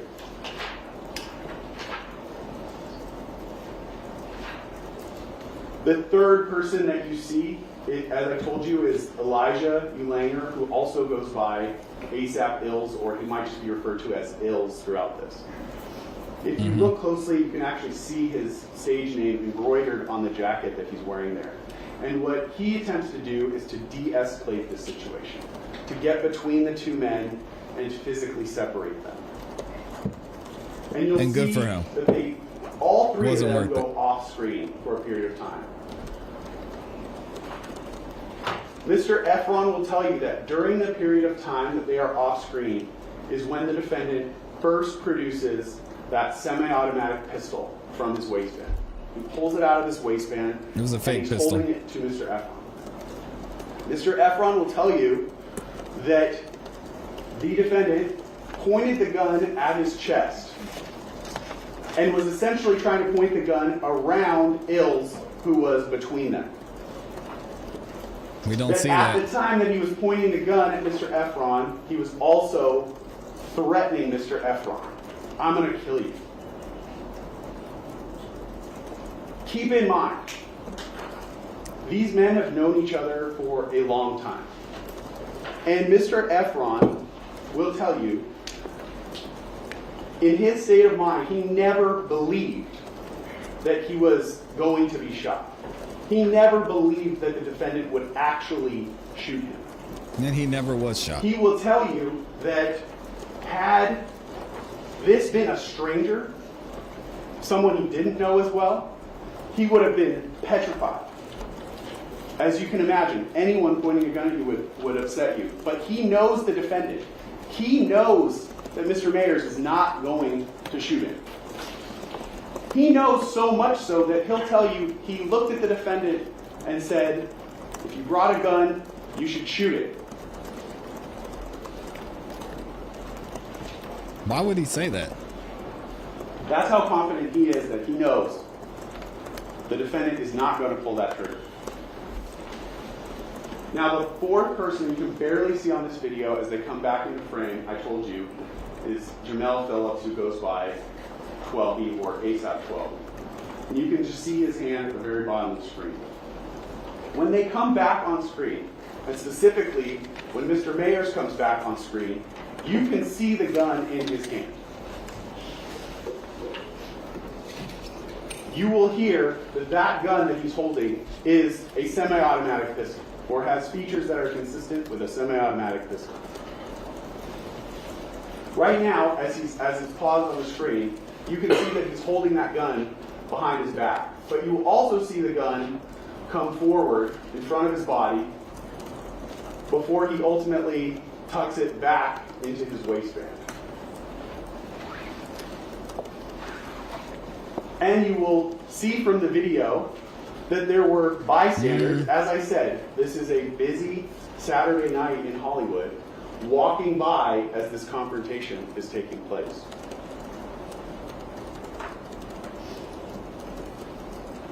You will hear that right after that encounter that you saw, that Mr. Mayers walked away and was walking down Argyle towards Selma. Mr. Efron will tell you that as he walked away, he looked over at 12E, Mr. Phillips, and he saw 12E putting a pocket knife away. And Mr. Efron and then Street's not buying it. And then 12E, Mr. Phillips, walked behind the defendant, Mr. Mayers, and Ills walked behind him as well. So the three men that had come to confront Mr. Efron walked away down Argyle towards Selma. And Mr. Efron will tell you that at that moment, his mindset about the initial confrontation changed. I told you that Mr. Efron will tell you when he first went there, he believed that this was meant to be a confrontation so that they could strengthen their relationship. But having just had a gun pointed at him and seeing another friend putting away a pocket knife, that his mindset changed, and he understood these men never came here to try to make peace with him. That it was always meant to be a confrontation. And he decided at that moment that having a gun pointed at him was sort of a bridge too far in their friendship. And he understood he was probably never going to have the same friendship, especially with the defendant, ever again. That's fair to say. And you will hear that as the defendant walked away, Mr. Efron followed behind him and was yelling and screaming at him, even though he knew the defendant had a gun. Because although Mr. Efron believed this is going to damage our relationship, he still never believed that the defendant would actually shoot at him. It's not as if Mr. Efron will tell you that he had some death wish or that he was not scared of guns. He will not come in and say that. What he will tell you, again, is that had anyone else done this, he would have been frightened. But he had known the defendant for so long, and they were close. So he walks down Argyle towards Selma and follows behind the three other men. When they get to Selma, they all turn left, and they walk towards Vista Del Mar. Nope, we don't see anything. And they end up at that location we've talked about, that corner of Selma and Vista Del Mar. And as Mr. Mayers stepped off the curb, he walked into frame of the camera at location number 2 that's pointing towards Selma. Now I want to take you, before I play the video again, I want to take you to that corner so that you can see from that night what it looked like. It's a small street with a parking lot immediately adjacent to it that were full of parked cars. And at 10:17 p.m. when they arrived at that intersection and the defendant stepped off the street corner into view of camera number 2, you will see video from that location. The video that I've played for you already and that I'm going to play for you again is from that location number 2. You will also see, that's the main video that you're watching, but you'll see in the bottom right-hand corner, there's a smaller video on top of it. It kind of has a bluish tint to it. And that video is from another location behind building number 2 where the number 3 is. And the video that you're seeing from that location is identified there by the green arrow. But what's important about that video because the video does not capture the shooting at location number 3. What location number 3 captures is audio.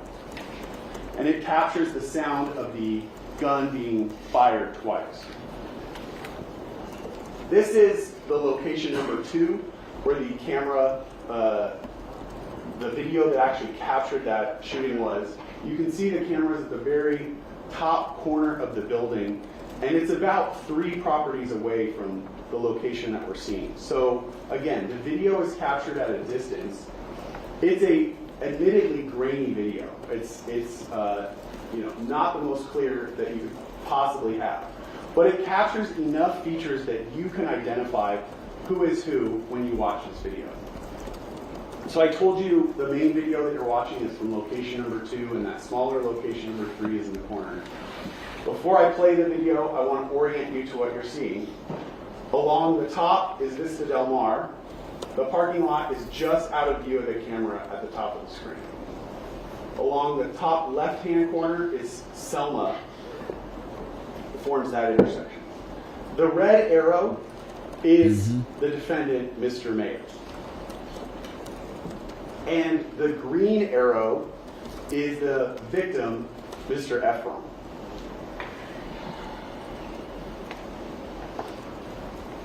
Okay.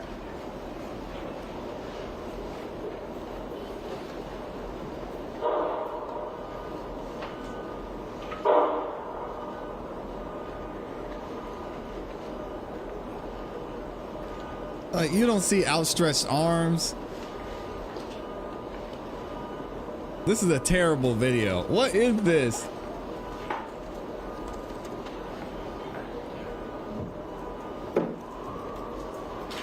Now what you see as the video What is this plays BS? is the various cameras on location number 2 switching between 3 different cameras that are mounted to that building.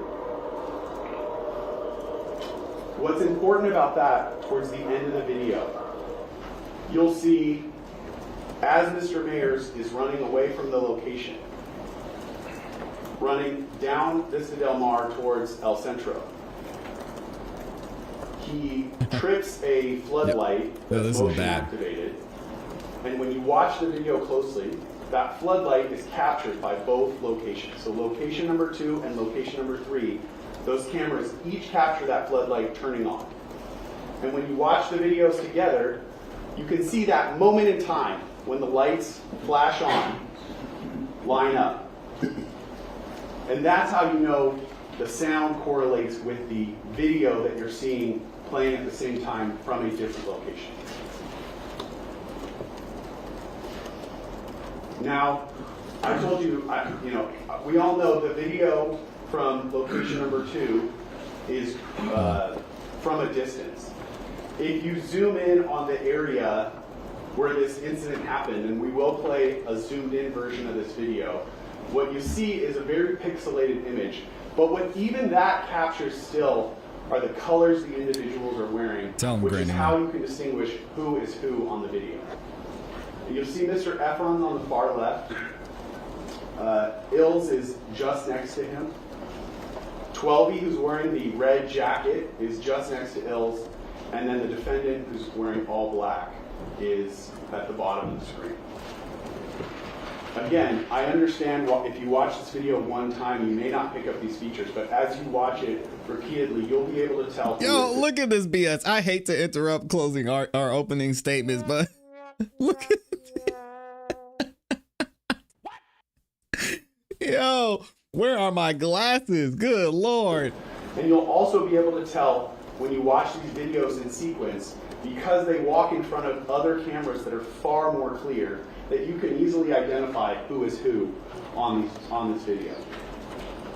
What is this? So this is the zoomed in version of that incident. This does not have any audio.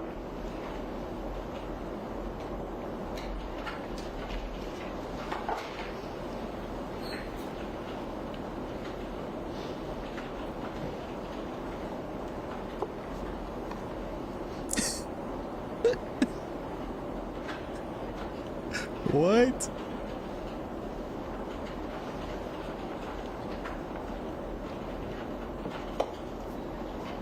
Now, as we play the zoomed in version, you'll also see that Mr. Efron is struggling with ills. And what Mr. Efron will tell you is that immediately We can as see the what? defendant turned and pointed the gun at him, he jumped behind Ills, essentially to put Ills between him and the defendant. And you'll see on the video the defendant lunging one way and then the other way around Ills, trying to get at the victim who is holding Ills in front of him. Now, despite how dangerous this is, having a semi-automatic pistol pointed at you and discharged twice, you will hear that Mr. Efron was not seriously injured by this shooting. He has these injuries to the middle knuckle of one of his hands.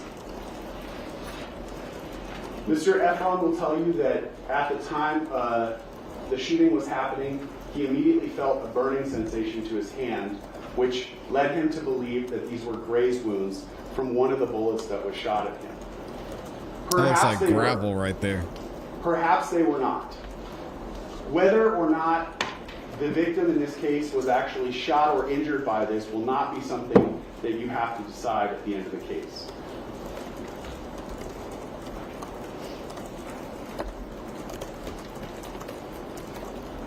We ask you to wait until the end of the case when the judge instructs you on the law, what elements are actually required to be proven before you make any decision. And to listen to the charges specifically and not consider charges that the defendant is not charged with.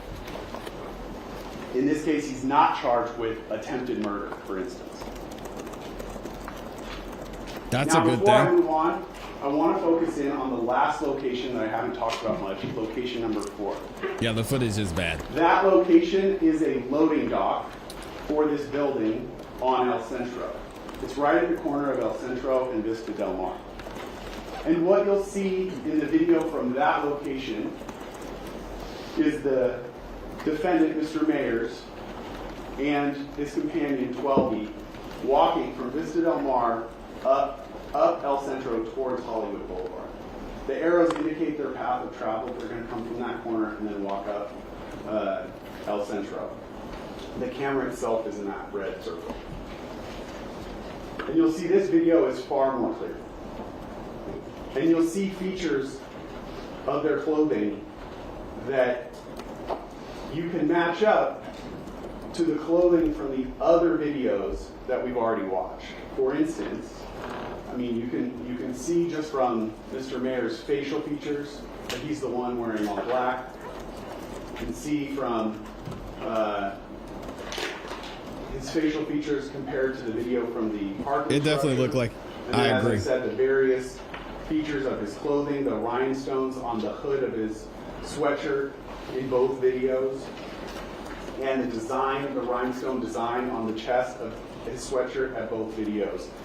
And taking all the videos in their totality and comparing them is how you'll be able to decide on the video who is who. Now, I played the 911 call for you that LAPD received at 10:18, which triggered their response. And you'll see and hear that at 10:27, LAPD officers responded to the 911 call, and as is their duty, they responded quickly to this call to try to of shots fired in the middle of Hollywood. You will hear from at least one of the officers who responded to that location, and the officer will tell you that as part of their uniform, they wear cameras that are mounted to their chest, and you will actually get to watch camera that captures the police response. After this shooting, the evidence will be that all 4 of these men, the defendant, 12E, Ills, and the victim, all left the scene. You'll hear that there were at least 2 people who called 911 to report this crime who were just people living in the surrounding area, not actually involved in the altercation itself. you'll hear that the 911 callers were reporting different information. So the first call would be that the gunshots were fired at Argyle and Selma. The second call will be that the gunshots were fired in the area closer to Vista Del Mar and El Centro. You will hear from the officer that as they responded, they come to the scene looking for a victim. That's their primary focus. Trying to find anyone who needs immediate life-saving attention. Their second focus will be looking for the potential suspects if they can find them. And you'll hear from the officer that as he's receiving information that's taking him to different locations, he's actually going between the different locations and trying to piece together what happened. But what will be important from his testimony is that he is not given a precise location to exactly where this shooting happened. And with the limited information that he has, he and his partners are doing the best job that they can to find any victims, any suspects, or any evidence of a shooting. You'll hear the officer talk to different people who were just out and about, try to figure out what was going on, that neither of the 911 callers would meet with them, and that they searched not only the surrounding streets, but they primarily focused on the parking lot that was right at that corner of Vista Del Mar and Selma, because the second 911 caller had told him, or had relayed that it was possible that the shooting was happening into a car. The officer will tell you that they searched the area and they did not find any evidence of a shooting. They didn't find a victim with injuries, they didn't find any of the suspects, and they didn't find any discharged cartridge cases, which are what come out of a gun after you discharge it in the surrounding area. But again, they don't know exactly where to look with the limited information that they're given. You will also hear from Mr. Efron that approximately an hour, and he's not precise on the exact time, but approximately an hour after the shooting, he himself returned to the location. Now, at this time, the police have already responded and left. Mr. Efron will tell you that he and his girlfriend went there specifically to look for evidence that this had happened, evidence of this shooting. And Mr. Efron will tell you, because he knew exactly where the shooting happened, that he was able to locate 2 fired cartridge cases. And this is actually a photograph that Mr. Efron himself took of one of the fired cartridge cases that he found. He said, ooh. Mr. Efron, you'll hear, went to the police 2 days later, walked into the Hollywood police station to report this crime happening. He brought the 2 fired cartridge cases with him, and he gave them to the police. You will hear that the 2 cartridge cases that he brought in were 9mm Luger caliber cartridge cases.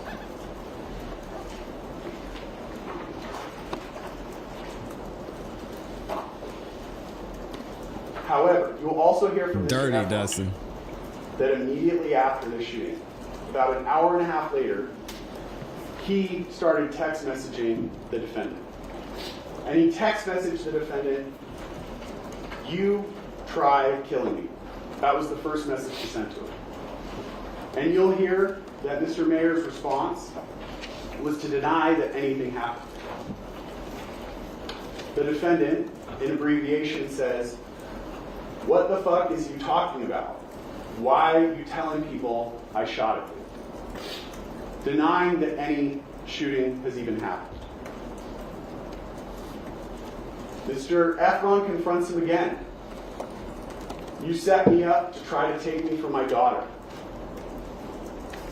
And the defendant responds, "I tried to do what? I know you hate me, I hate you too." The defendant responds again, "Stop making shit up." Again, denying any confrontation took place. Certainly any shooting.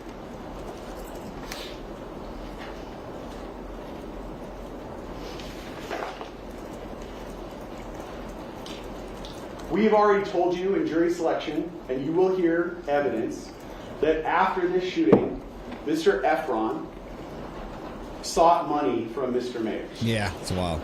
In fact, right, hours after the shootings, this is the next day, November 7th, in the early morning hours, 3:40 a.m., you'll hear that Mr. Efron sent a message to one of his friends saying that he wants money.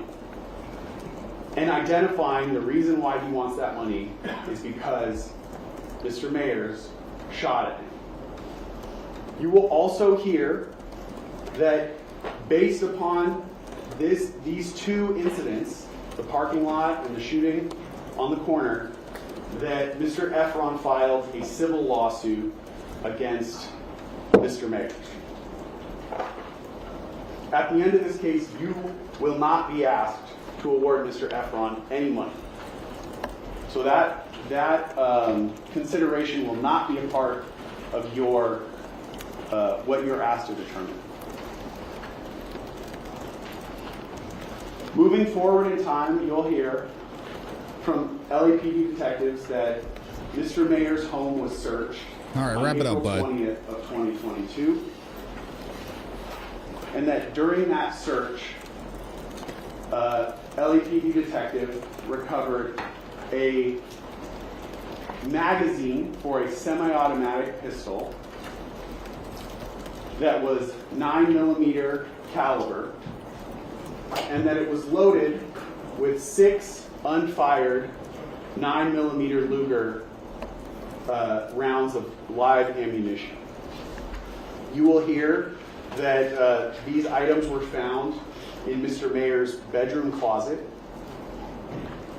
You will also hear that there was no handgun that was 9mm in Mr. Mayer's home that was for that magazine. So you have a 9mm magazine, but no handgun to go with it. The last point I want to leave you with before I conclude is that we expect in this case that the defense will call 12B, Mr. Phillips, to testify. At the time of the shooting, again, he's friends with all these participants. He's 32 years old. And it is expected that he will testify that the defendant was in fact the person on the video who fired the 2 gunshots that we hear. So it will essentially be uncontested that Mr. Mayers was the person who fired the gun at that street corner, and that he will tell you the gun that the defendant fired was a starter pistol. Now that's everywhere, Dustin. That, ladies and gentlemen, is what the evidence in this case will show at the end of this case. As I've said, we expect that the defense will attempt to present an alternative explanation for what happened that night. But we ask you to do one thing, which is, as you evaluate the evidence from both sides in this case, to not leave your common sense at the door. And wait until the end of the case, when you have all the evidence, to make your decision. Listen to the court's instructions on the law, and return the only just verdict there is. Thank you. All right, folks, we'll take the break now. Please be outside the courtroom doors at 1:30, as close to that time as possible. We'll have you come in, and you will hear from Mr. Pacquina. Are you going to do the... All right, please don't discuss the case amongst yourselves or anybody else. Please do not go on the internet and read anything about this case. Well, we know how that's going to go. Don't look at any newspapers. Right? You've got to keep that mind open and impartial. Okay, well, there it is. We've got the opening statements from the prosecution. What do y'all think so far? Is it solid? I don't know about that second video, man. That second video to me is like, almost want to go back and look at it, especially how they had it zoomed in. It's got, you can barely see anything. You see somebody who's wearing all black, and then it looks like they extend their arm and point something towards the ground, and everybody kind of scatters, and then they all move back. Ugh. One of our amazing resident attorneys, Jim R, up in here says it was weak. Jim, you took the words right out of my mouth. I was gonna say that it seemed weak. I agree. Oh man, shout out to Jim R over there doing the good work for Monktunk. Free yak, free Monktunk, man. He said this pixel is Rocky. Like, what? I can't believe they put that in, expecting the jury just to be like, oh yeah, I could see how one of those three people all dressed in black is ASAP Rocky. Cat Not Williams says all the defense needs to do is make Relly seem sketchy. And also point out the fact that they don't have Rocky on camera firing a gun. They might say that that's what it looks like, but beyond a reasonable doubt, nah, they don't have that. We've got a couple super chats I want to get to as well. Shout out to Black Butterfly in here with the 5 bomb, says the state has a weak case. They lost me with that text. Yeah. The aggressive text, right? Again, I don't know. They're scraping and scrambling at this point. I really am going to give them a chance and see what they have. But it seems like when we reviewed the preliminary hearings that we heard everything that they have in those hearings, because what, you're going to bring Relly in here and he's going to testify to what actually happened. You're going to have ASAP and his defense attorneys say that it was a prop gun and he brought the shell casings there from a gun that belonged to him. It is just weird, man. I've never heard of someone who not only filed a lawsuit, as y'all were saying in the case, but someone who is a victim of a crime, go back to the scene of the crime, do an investigation themselves and say, oh, hey, look at this. I found 2 shell casings. Come on, man. We've got Dr. EJ in here. Oh my gosh, just gifted 5 memberships. If you got a membership from Dr. EJ, please make sure you say thank you. One of the amazing moderators here, an excellent high value man in the building, always showing up, always showing love. He's out there doing the good work.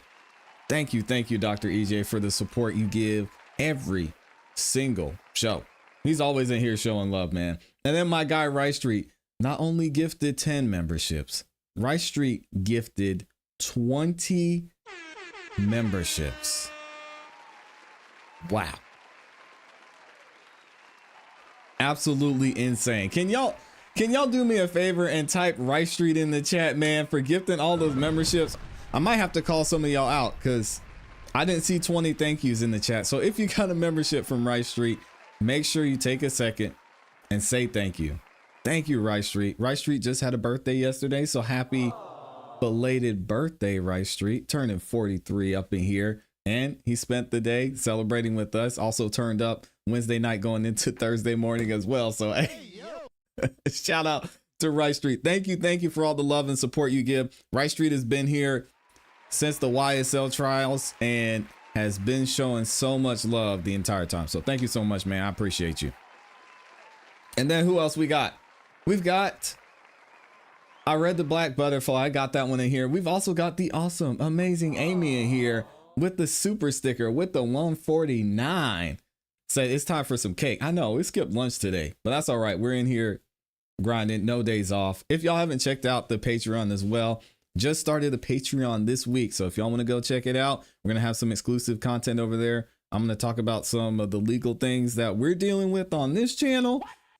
And we're going to have some great conversations. You guys will get to interact over there on Patreon. It'll be a great time. I'm dropping a lot of the documents that are released for some of these trials that we're covering, as well as breaking news over there. So make sure y'all join into the Patreon and check it out if you haven't had a chance. And shout out to Amy for the love. Rice Street says, I don't need y'all Spunky, thank yous. Thank y'all. Shout out to Rice Street. Oh man. So what do y'all think about this so far? Because when it comes to the prosecution, it's weird to see them take this angle because there's so much that's in question when it comes to what actually happened and what went down. I think the jury, you would imagine they have some common sense. Seeing the quote unquote injuries that Relly has, it doesn't really look consistent with injuries that would come from a bullet grazing your arm or grazing your hands. I mean, there wasn't any singed skin. There wasn't any tissue. How would that even be possible if they're saying or they're arguing that he had his hands up in defense? And even then, if you look at the video where the person, whoever in the video was, it looks like they're pointing. They didn't point the gun in the air. They pointed the gun or whatever they're doing in the video near the ground or away from the person. So I don't know. There's just so much there. Then you have the fact that the shell casings weren't there during the initial investigation. Then you have the fact that the LAPD, they investigated, or I guess in this case, it would be the West Hollywood PD. They investigated. There was a video of what happened in between the time Relly was allegedly shot and he came back to the scene. He reviewed the video and determined, well, I didn't think it was necessary to acquire that video because I didn't see anything on there that I thought would be necessary for this investigation. Insane. And I want to know too, I'm going to ask y'all a poll in the chat.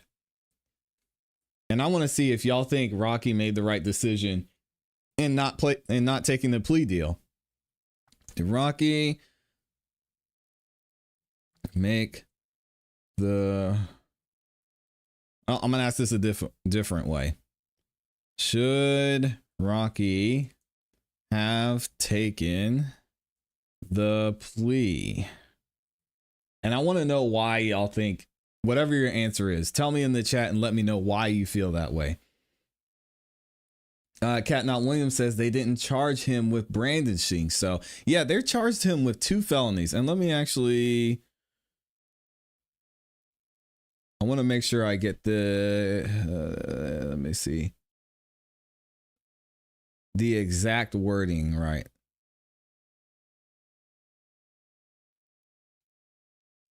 Let me see.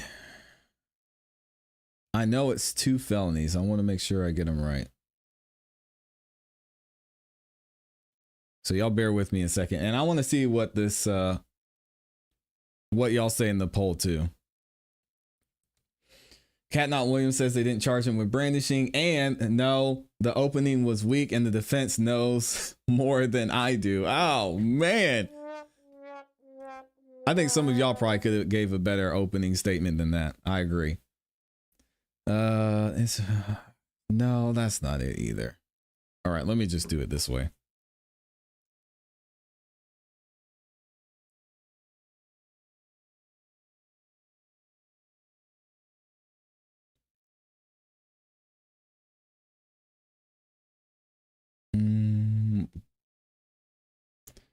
So I put it in the chat earlier. They're just saying 2 counts of assault with a semi-automatic firearm.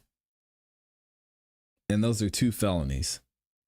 So why it's 2, I don't know. We'll have to get one of our resident attorneys to let me know. Yeah, and Cat Not Williams got it. Assault with a semi-automatic firearm. Why are there 2 counts though? I need to find the indictment and see what it says on there.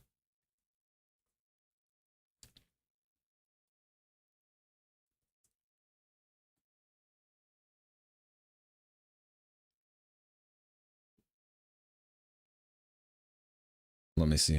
I'll find it here in a second. Rice Street said you voted yes, that you think ASAP Rocky should have taken the plea. Wow. Cat Not Williams, tell me this isn't true. You're saying it's 2 counts because of the 2 bullets?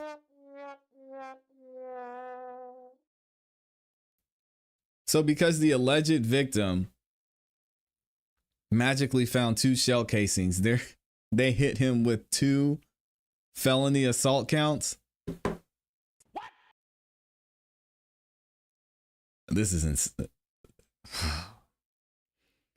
only those bullet casings can save him if they don't match the recovered gun. Once a witness say they saw it, that's hard to beat. Very true. World's End says, I voted yes because you never know how a jury will decide. It's an awful choice, really. Yep, either you take 1 felony, you have to do what, 400 plus hours of community service. I think they said 480 hours. Spend 6 months in jail. Or you fight for your life and you let a jury decide if you're going to do 24 years. Prosecutors said they're going to push 10 to 12 at a minimum. Ugh, I don't know. Mr. Brown says ASAP Rocky should have never touched the gun. Plus, dude found bullet casings. Yeah, but where did they come from? The gunshot sounds like they did in the Rush trial. Yeah, Cat Not Williams says, yes, it's because of the shell casings. That is absolutely wild. I think Rocky's lawyer is going to eat the state witnesses up. I hope Rocky did the right thing. Yeah, it's all about the jury, though. Those casings look planted to me. California is too nice to lock up their own rappers. California doesn't care about their rappers. Well, it depends. I don't think ASAP Rocky, I don't think he's one of them ones out there. Rice Street said, nope. He could have scratched his knuckles putting on some Timbs. One test of progression to the trial is whether it's in the public interest. With what they offered, it's not. I bet the DA brought this case thinking they would settle because of financial status. Yeah, but why? If the case is this weak, as we see,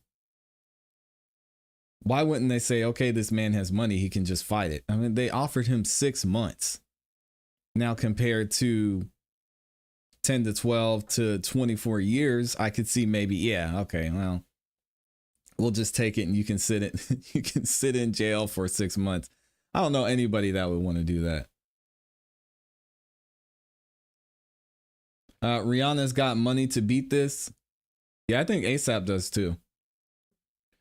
Tory got 10 for allegedly shooting Meg. Yeah, Tory got 10 years for bullet fragments that we don't even, there was no video there. I'm telling you, I wouldn't mess with California at all. Do a celebrity boxing match between Oh my gosh. Let me see if we're back yet. It doesn't look like we're back. So what I'm going to do is I actually want to go back and listen to what the detective had to say during the rest of this this preliminary hearing, because this whole thing with the scratches on his knuckles is the worst part of this case. And I can't believe that the state is actually using this. It's a joke at this point. Anybody with common sense, anybody that was a kid would know this is what your hands look like if you fall down and you scrape your knuckles. It's wild. Anyway, let's keep it going. Let's see what he says.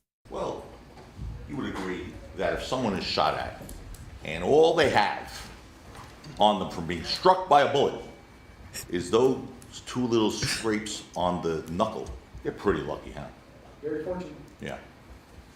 Garbage. So Mr. Efron made his initial complaint on November 8th, 2021, 2 days after being shot at, according to him.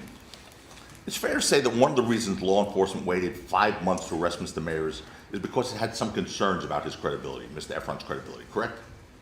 No. No? I didn't have many concerns. Okay. Again, I described there was other factors, Right. other investigations, other things that were going on. Well, what you did do was wait 5 months to arrest him because you were hoping to develop more evidence, right? Well, again, at the point where we felt comfortable and work out the logistics for everything, there were other factors involved. Right, but one of the things you said before was you were waiting to develop more evidence, correct? Correct. All right, and that never came, right? No. Okay, thank you. No further questions. Thank you. We got redirect. Points of California's investigation tough. that you did take immediately after he was arrested was the search of his house that you already described, correct? Correct. Took time to draft and get a search warrant for that? Correct. Put together a team of people who would go and assist you in the search? Yes. Okay.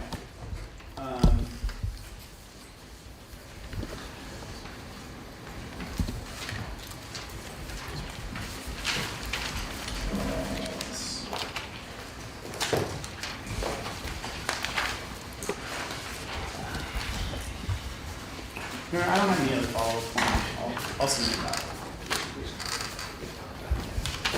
Mr. Tacopina, do you have anything based on those 3 questions? No. Detective, you're excused. Thank you very much. So they got him up out of there. That's it. No further witnesses from the people, Your Honor. I would move my exhibits 1 through, leave them up to 13. People have 1 through 14, 14 as subparts A through F.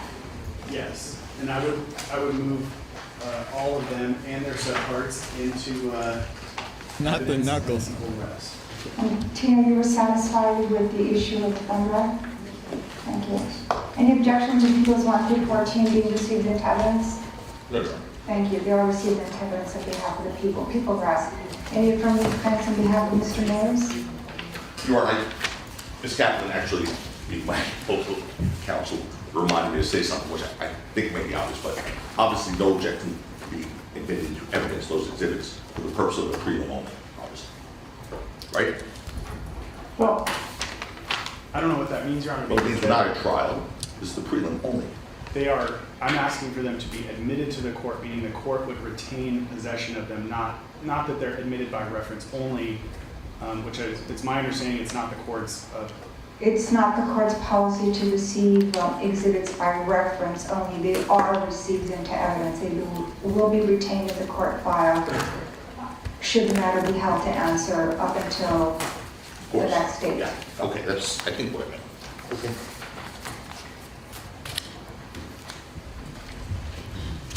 Any affirmative defense on behalf of the defense? No, Your Honor. As to your exhibits, Judge was sleeping.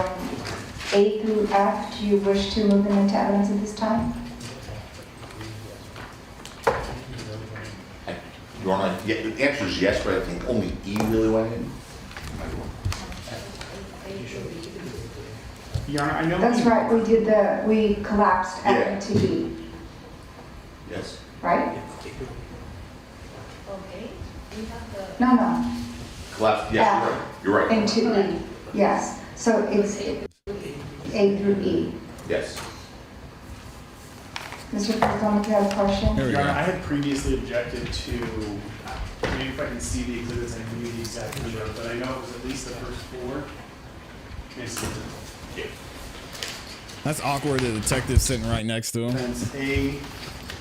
A was the Instagram post, B was the photo of the large wad of cash, C was the photo on the plane.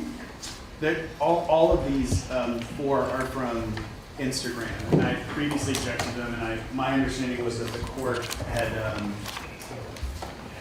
sustained my objections, so I just want to maintain my objections. No, the court sustained the objections to a different, well, the one with the guns in the waist, but not to those. Those I are don't think I did. right.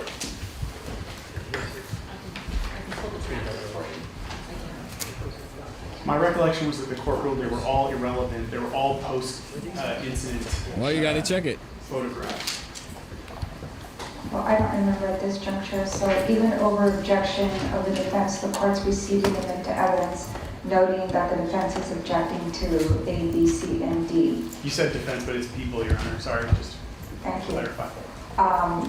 Because she can't find it right now. She can't find what the court's ruling was, but the objection is noted. The record is clear that you believe that you objected and the court sustained the objection.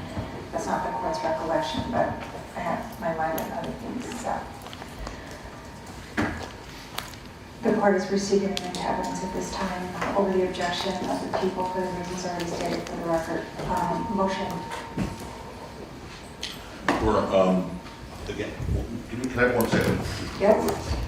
Yeah.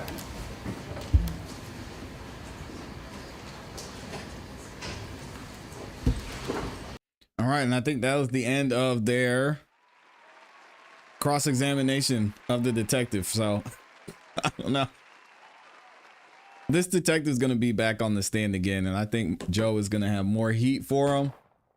Like, there's really not much that he can offer when it comes to the state, in my opinion. Just basically saying, yeah, this is what I saw. This is what they talked. This is what they talked about. This is what I saw in the videos. And Joe's going to say, oh, you didn't think this other stuff was important? I'm saying, nah, I didn't think it was a big deal. I mean, we got him holding the gun. You know, what happened between the shell casings being recovered and him leaving the scene? It's not a big deal. But either way, so court isn't going to be back until 4:30 our time. So I think we're going to go ahead and break there. All right. Thank y'all for the support. Shout out to everybody that liked the video too. Over 1,400 of y'all are in here. Almost 1,000 of you liked the video. I appreciate it. What we'll do is we're going to start early on Monday, and I'll go ahead and review the opening statements from the defense. And then hopefully we'll be back in court here to see the first day of the actual proceeding. So it's going to be interesting to see what happens. Y'all make sure, if you haven't yet subscribed, hit the notification bell so you don't miss any time that we go live or drop a new video. Also, make sure you like the video on your way out. And if you want to hear some music from some of the independent artists in the community, tune into the Song of the Night live show here tonight at 8 p.m. Eastern Standard Time. It's going to be a good time. We're going to be giving away some cash and some door prizes. Even if you're not an artist, you have an opportunity to win, and you get to hear some great music as well. I appreciate y'all. Shout out to the sponsor of today's show, Rice Street. Always showing love and always shutting it down. We're going to continue to cover this trial as it goes on. I don't know how long the trial is going to be, but y'all know we're going to be here and not miss a beat Monday through Friday. Make sure y'all check it out. Appreciate everyone. Hope you have a great rest of your day. I'll see y'all tonight. And as always, keep growing, keep pushing, keep it classy. We gone. Peace.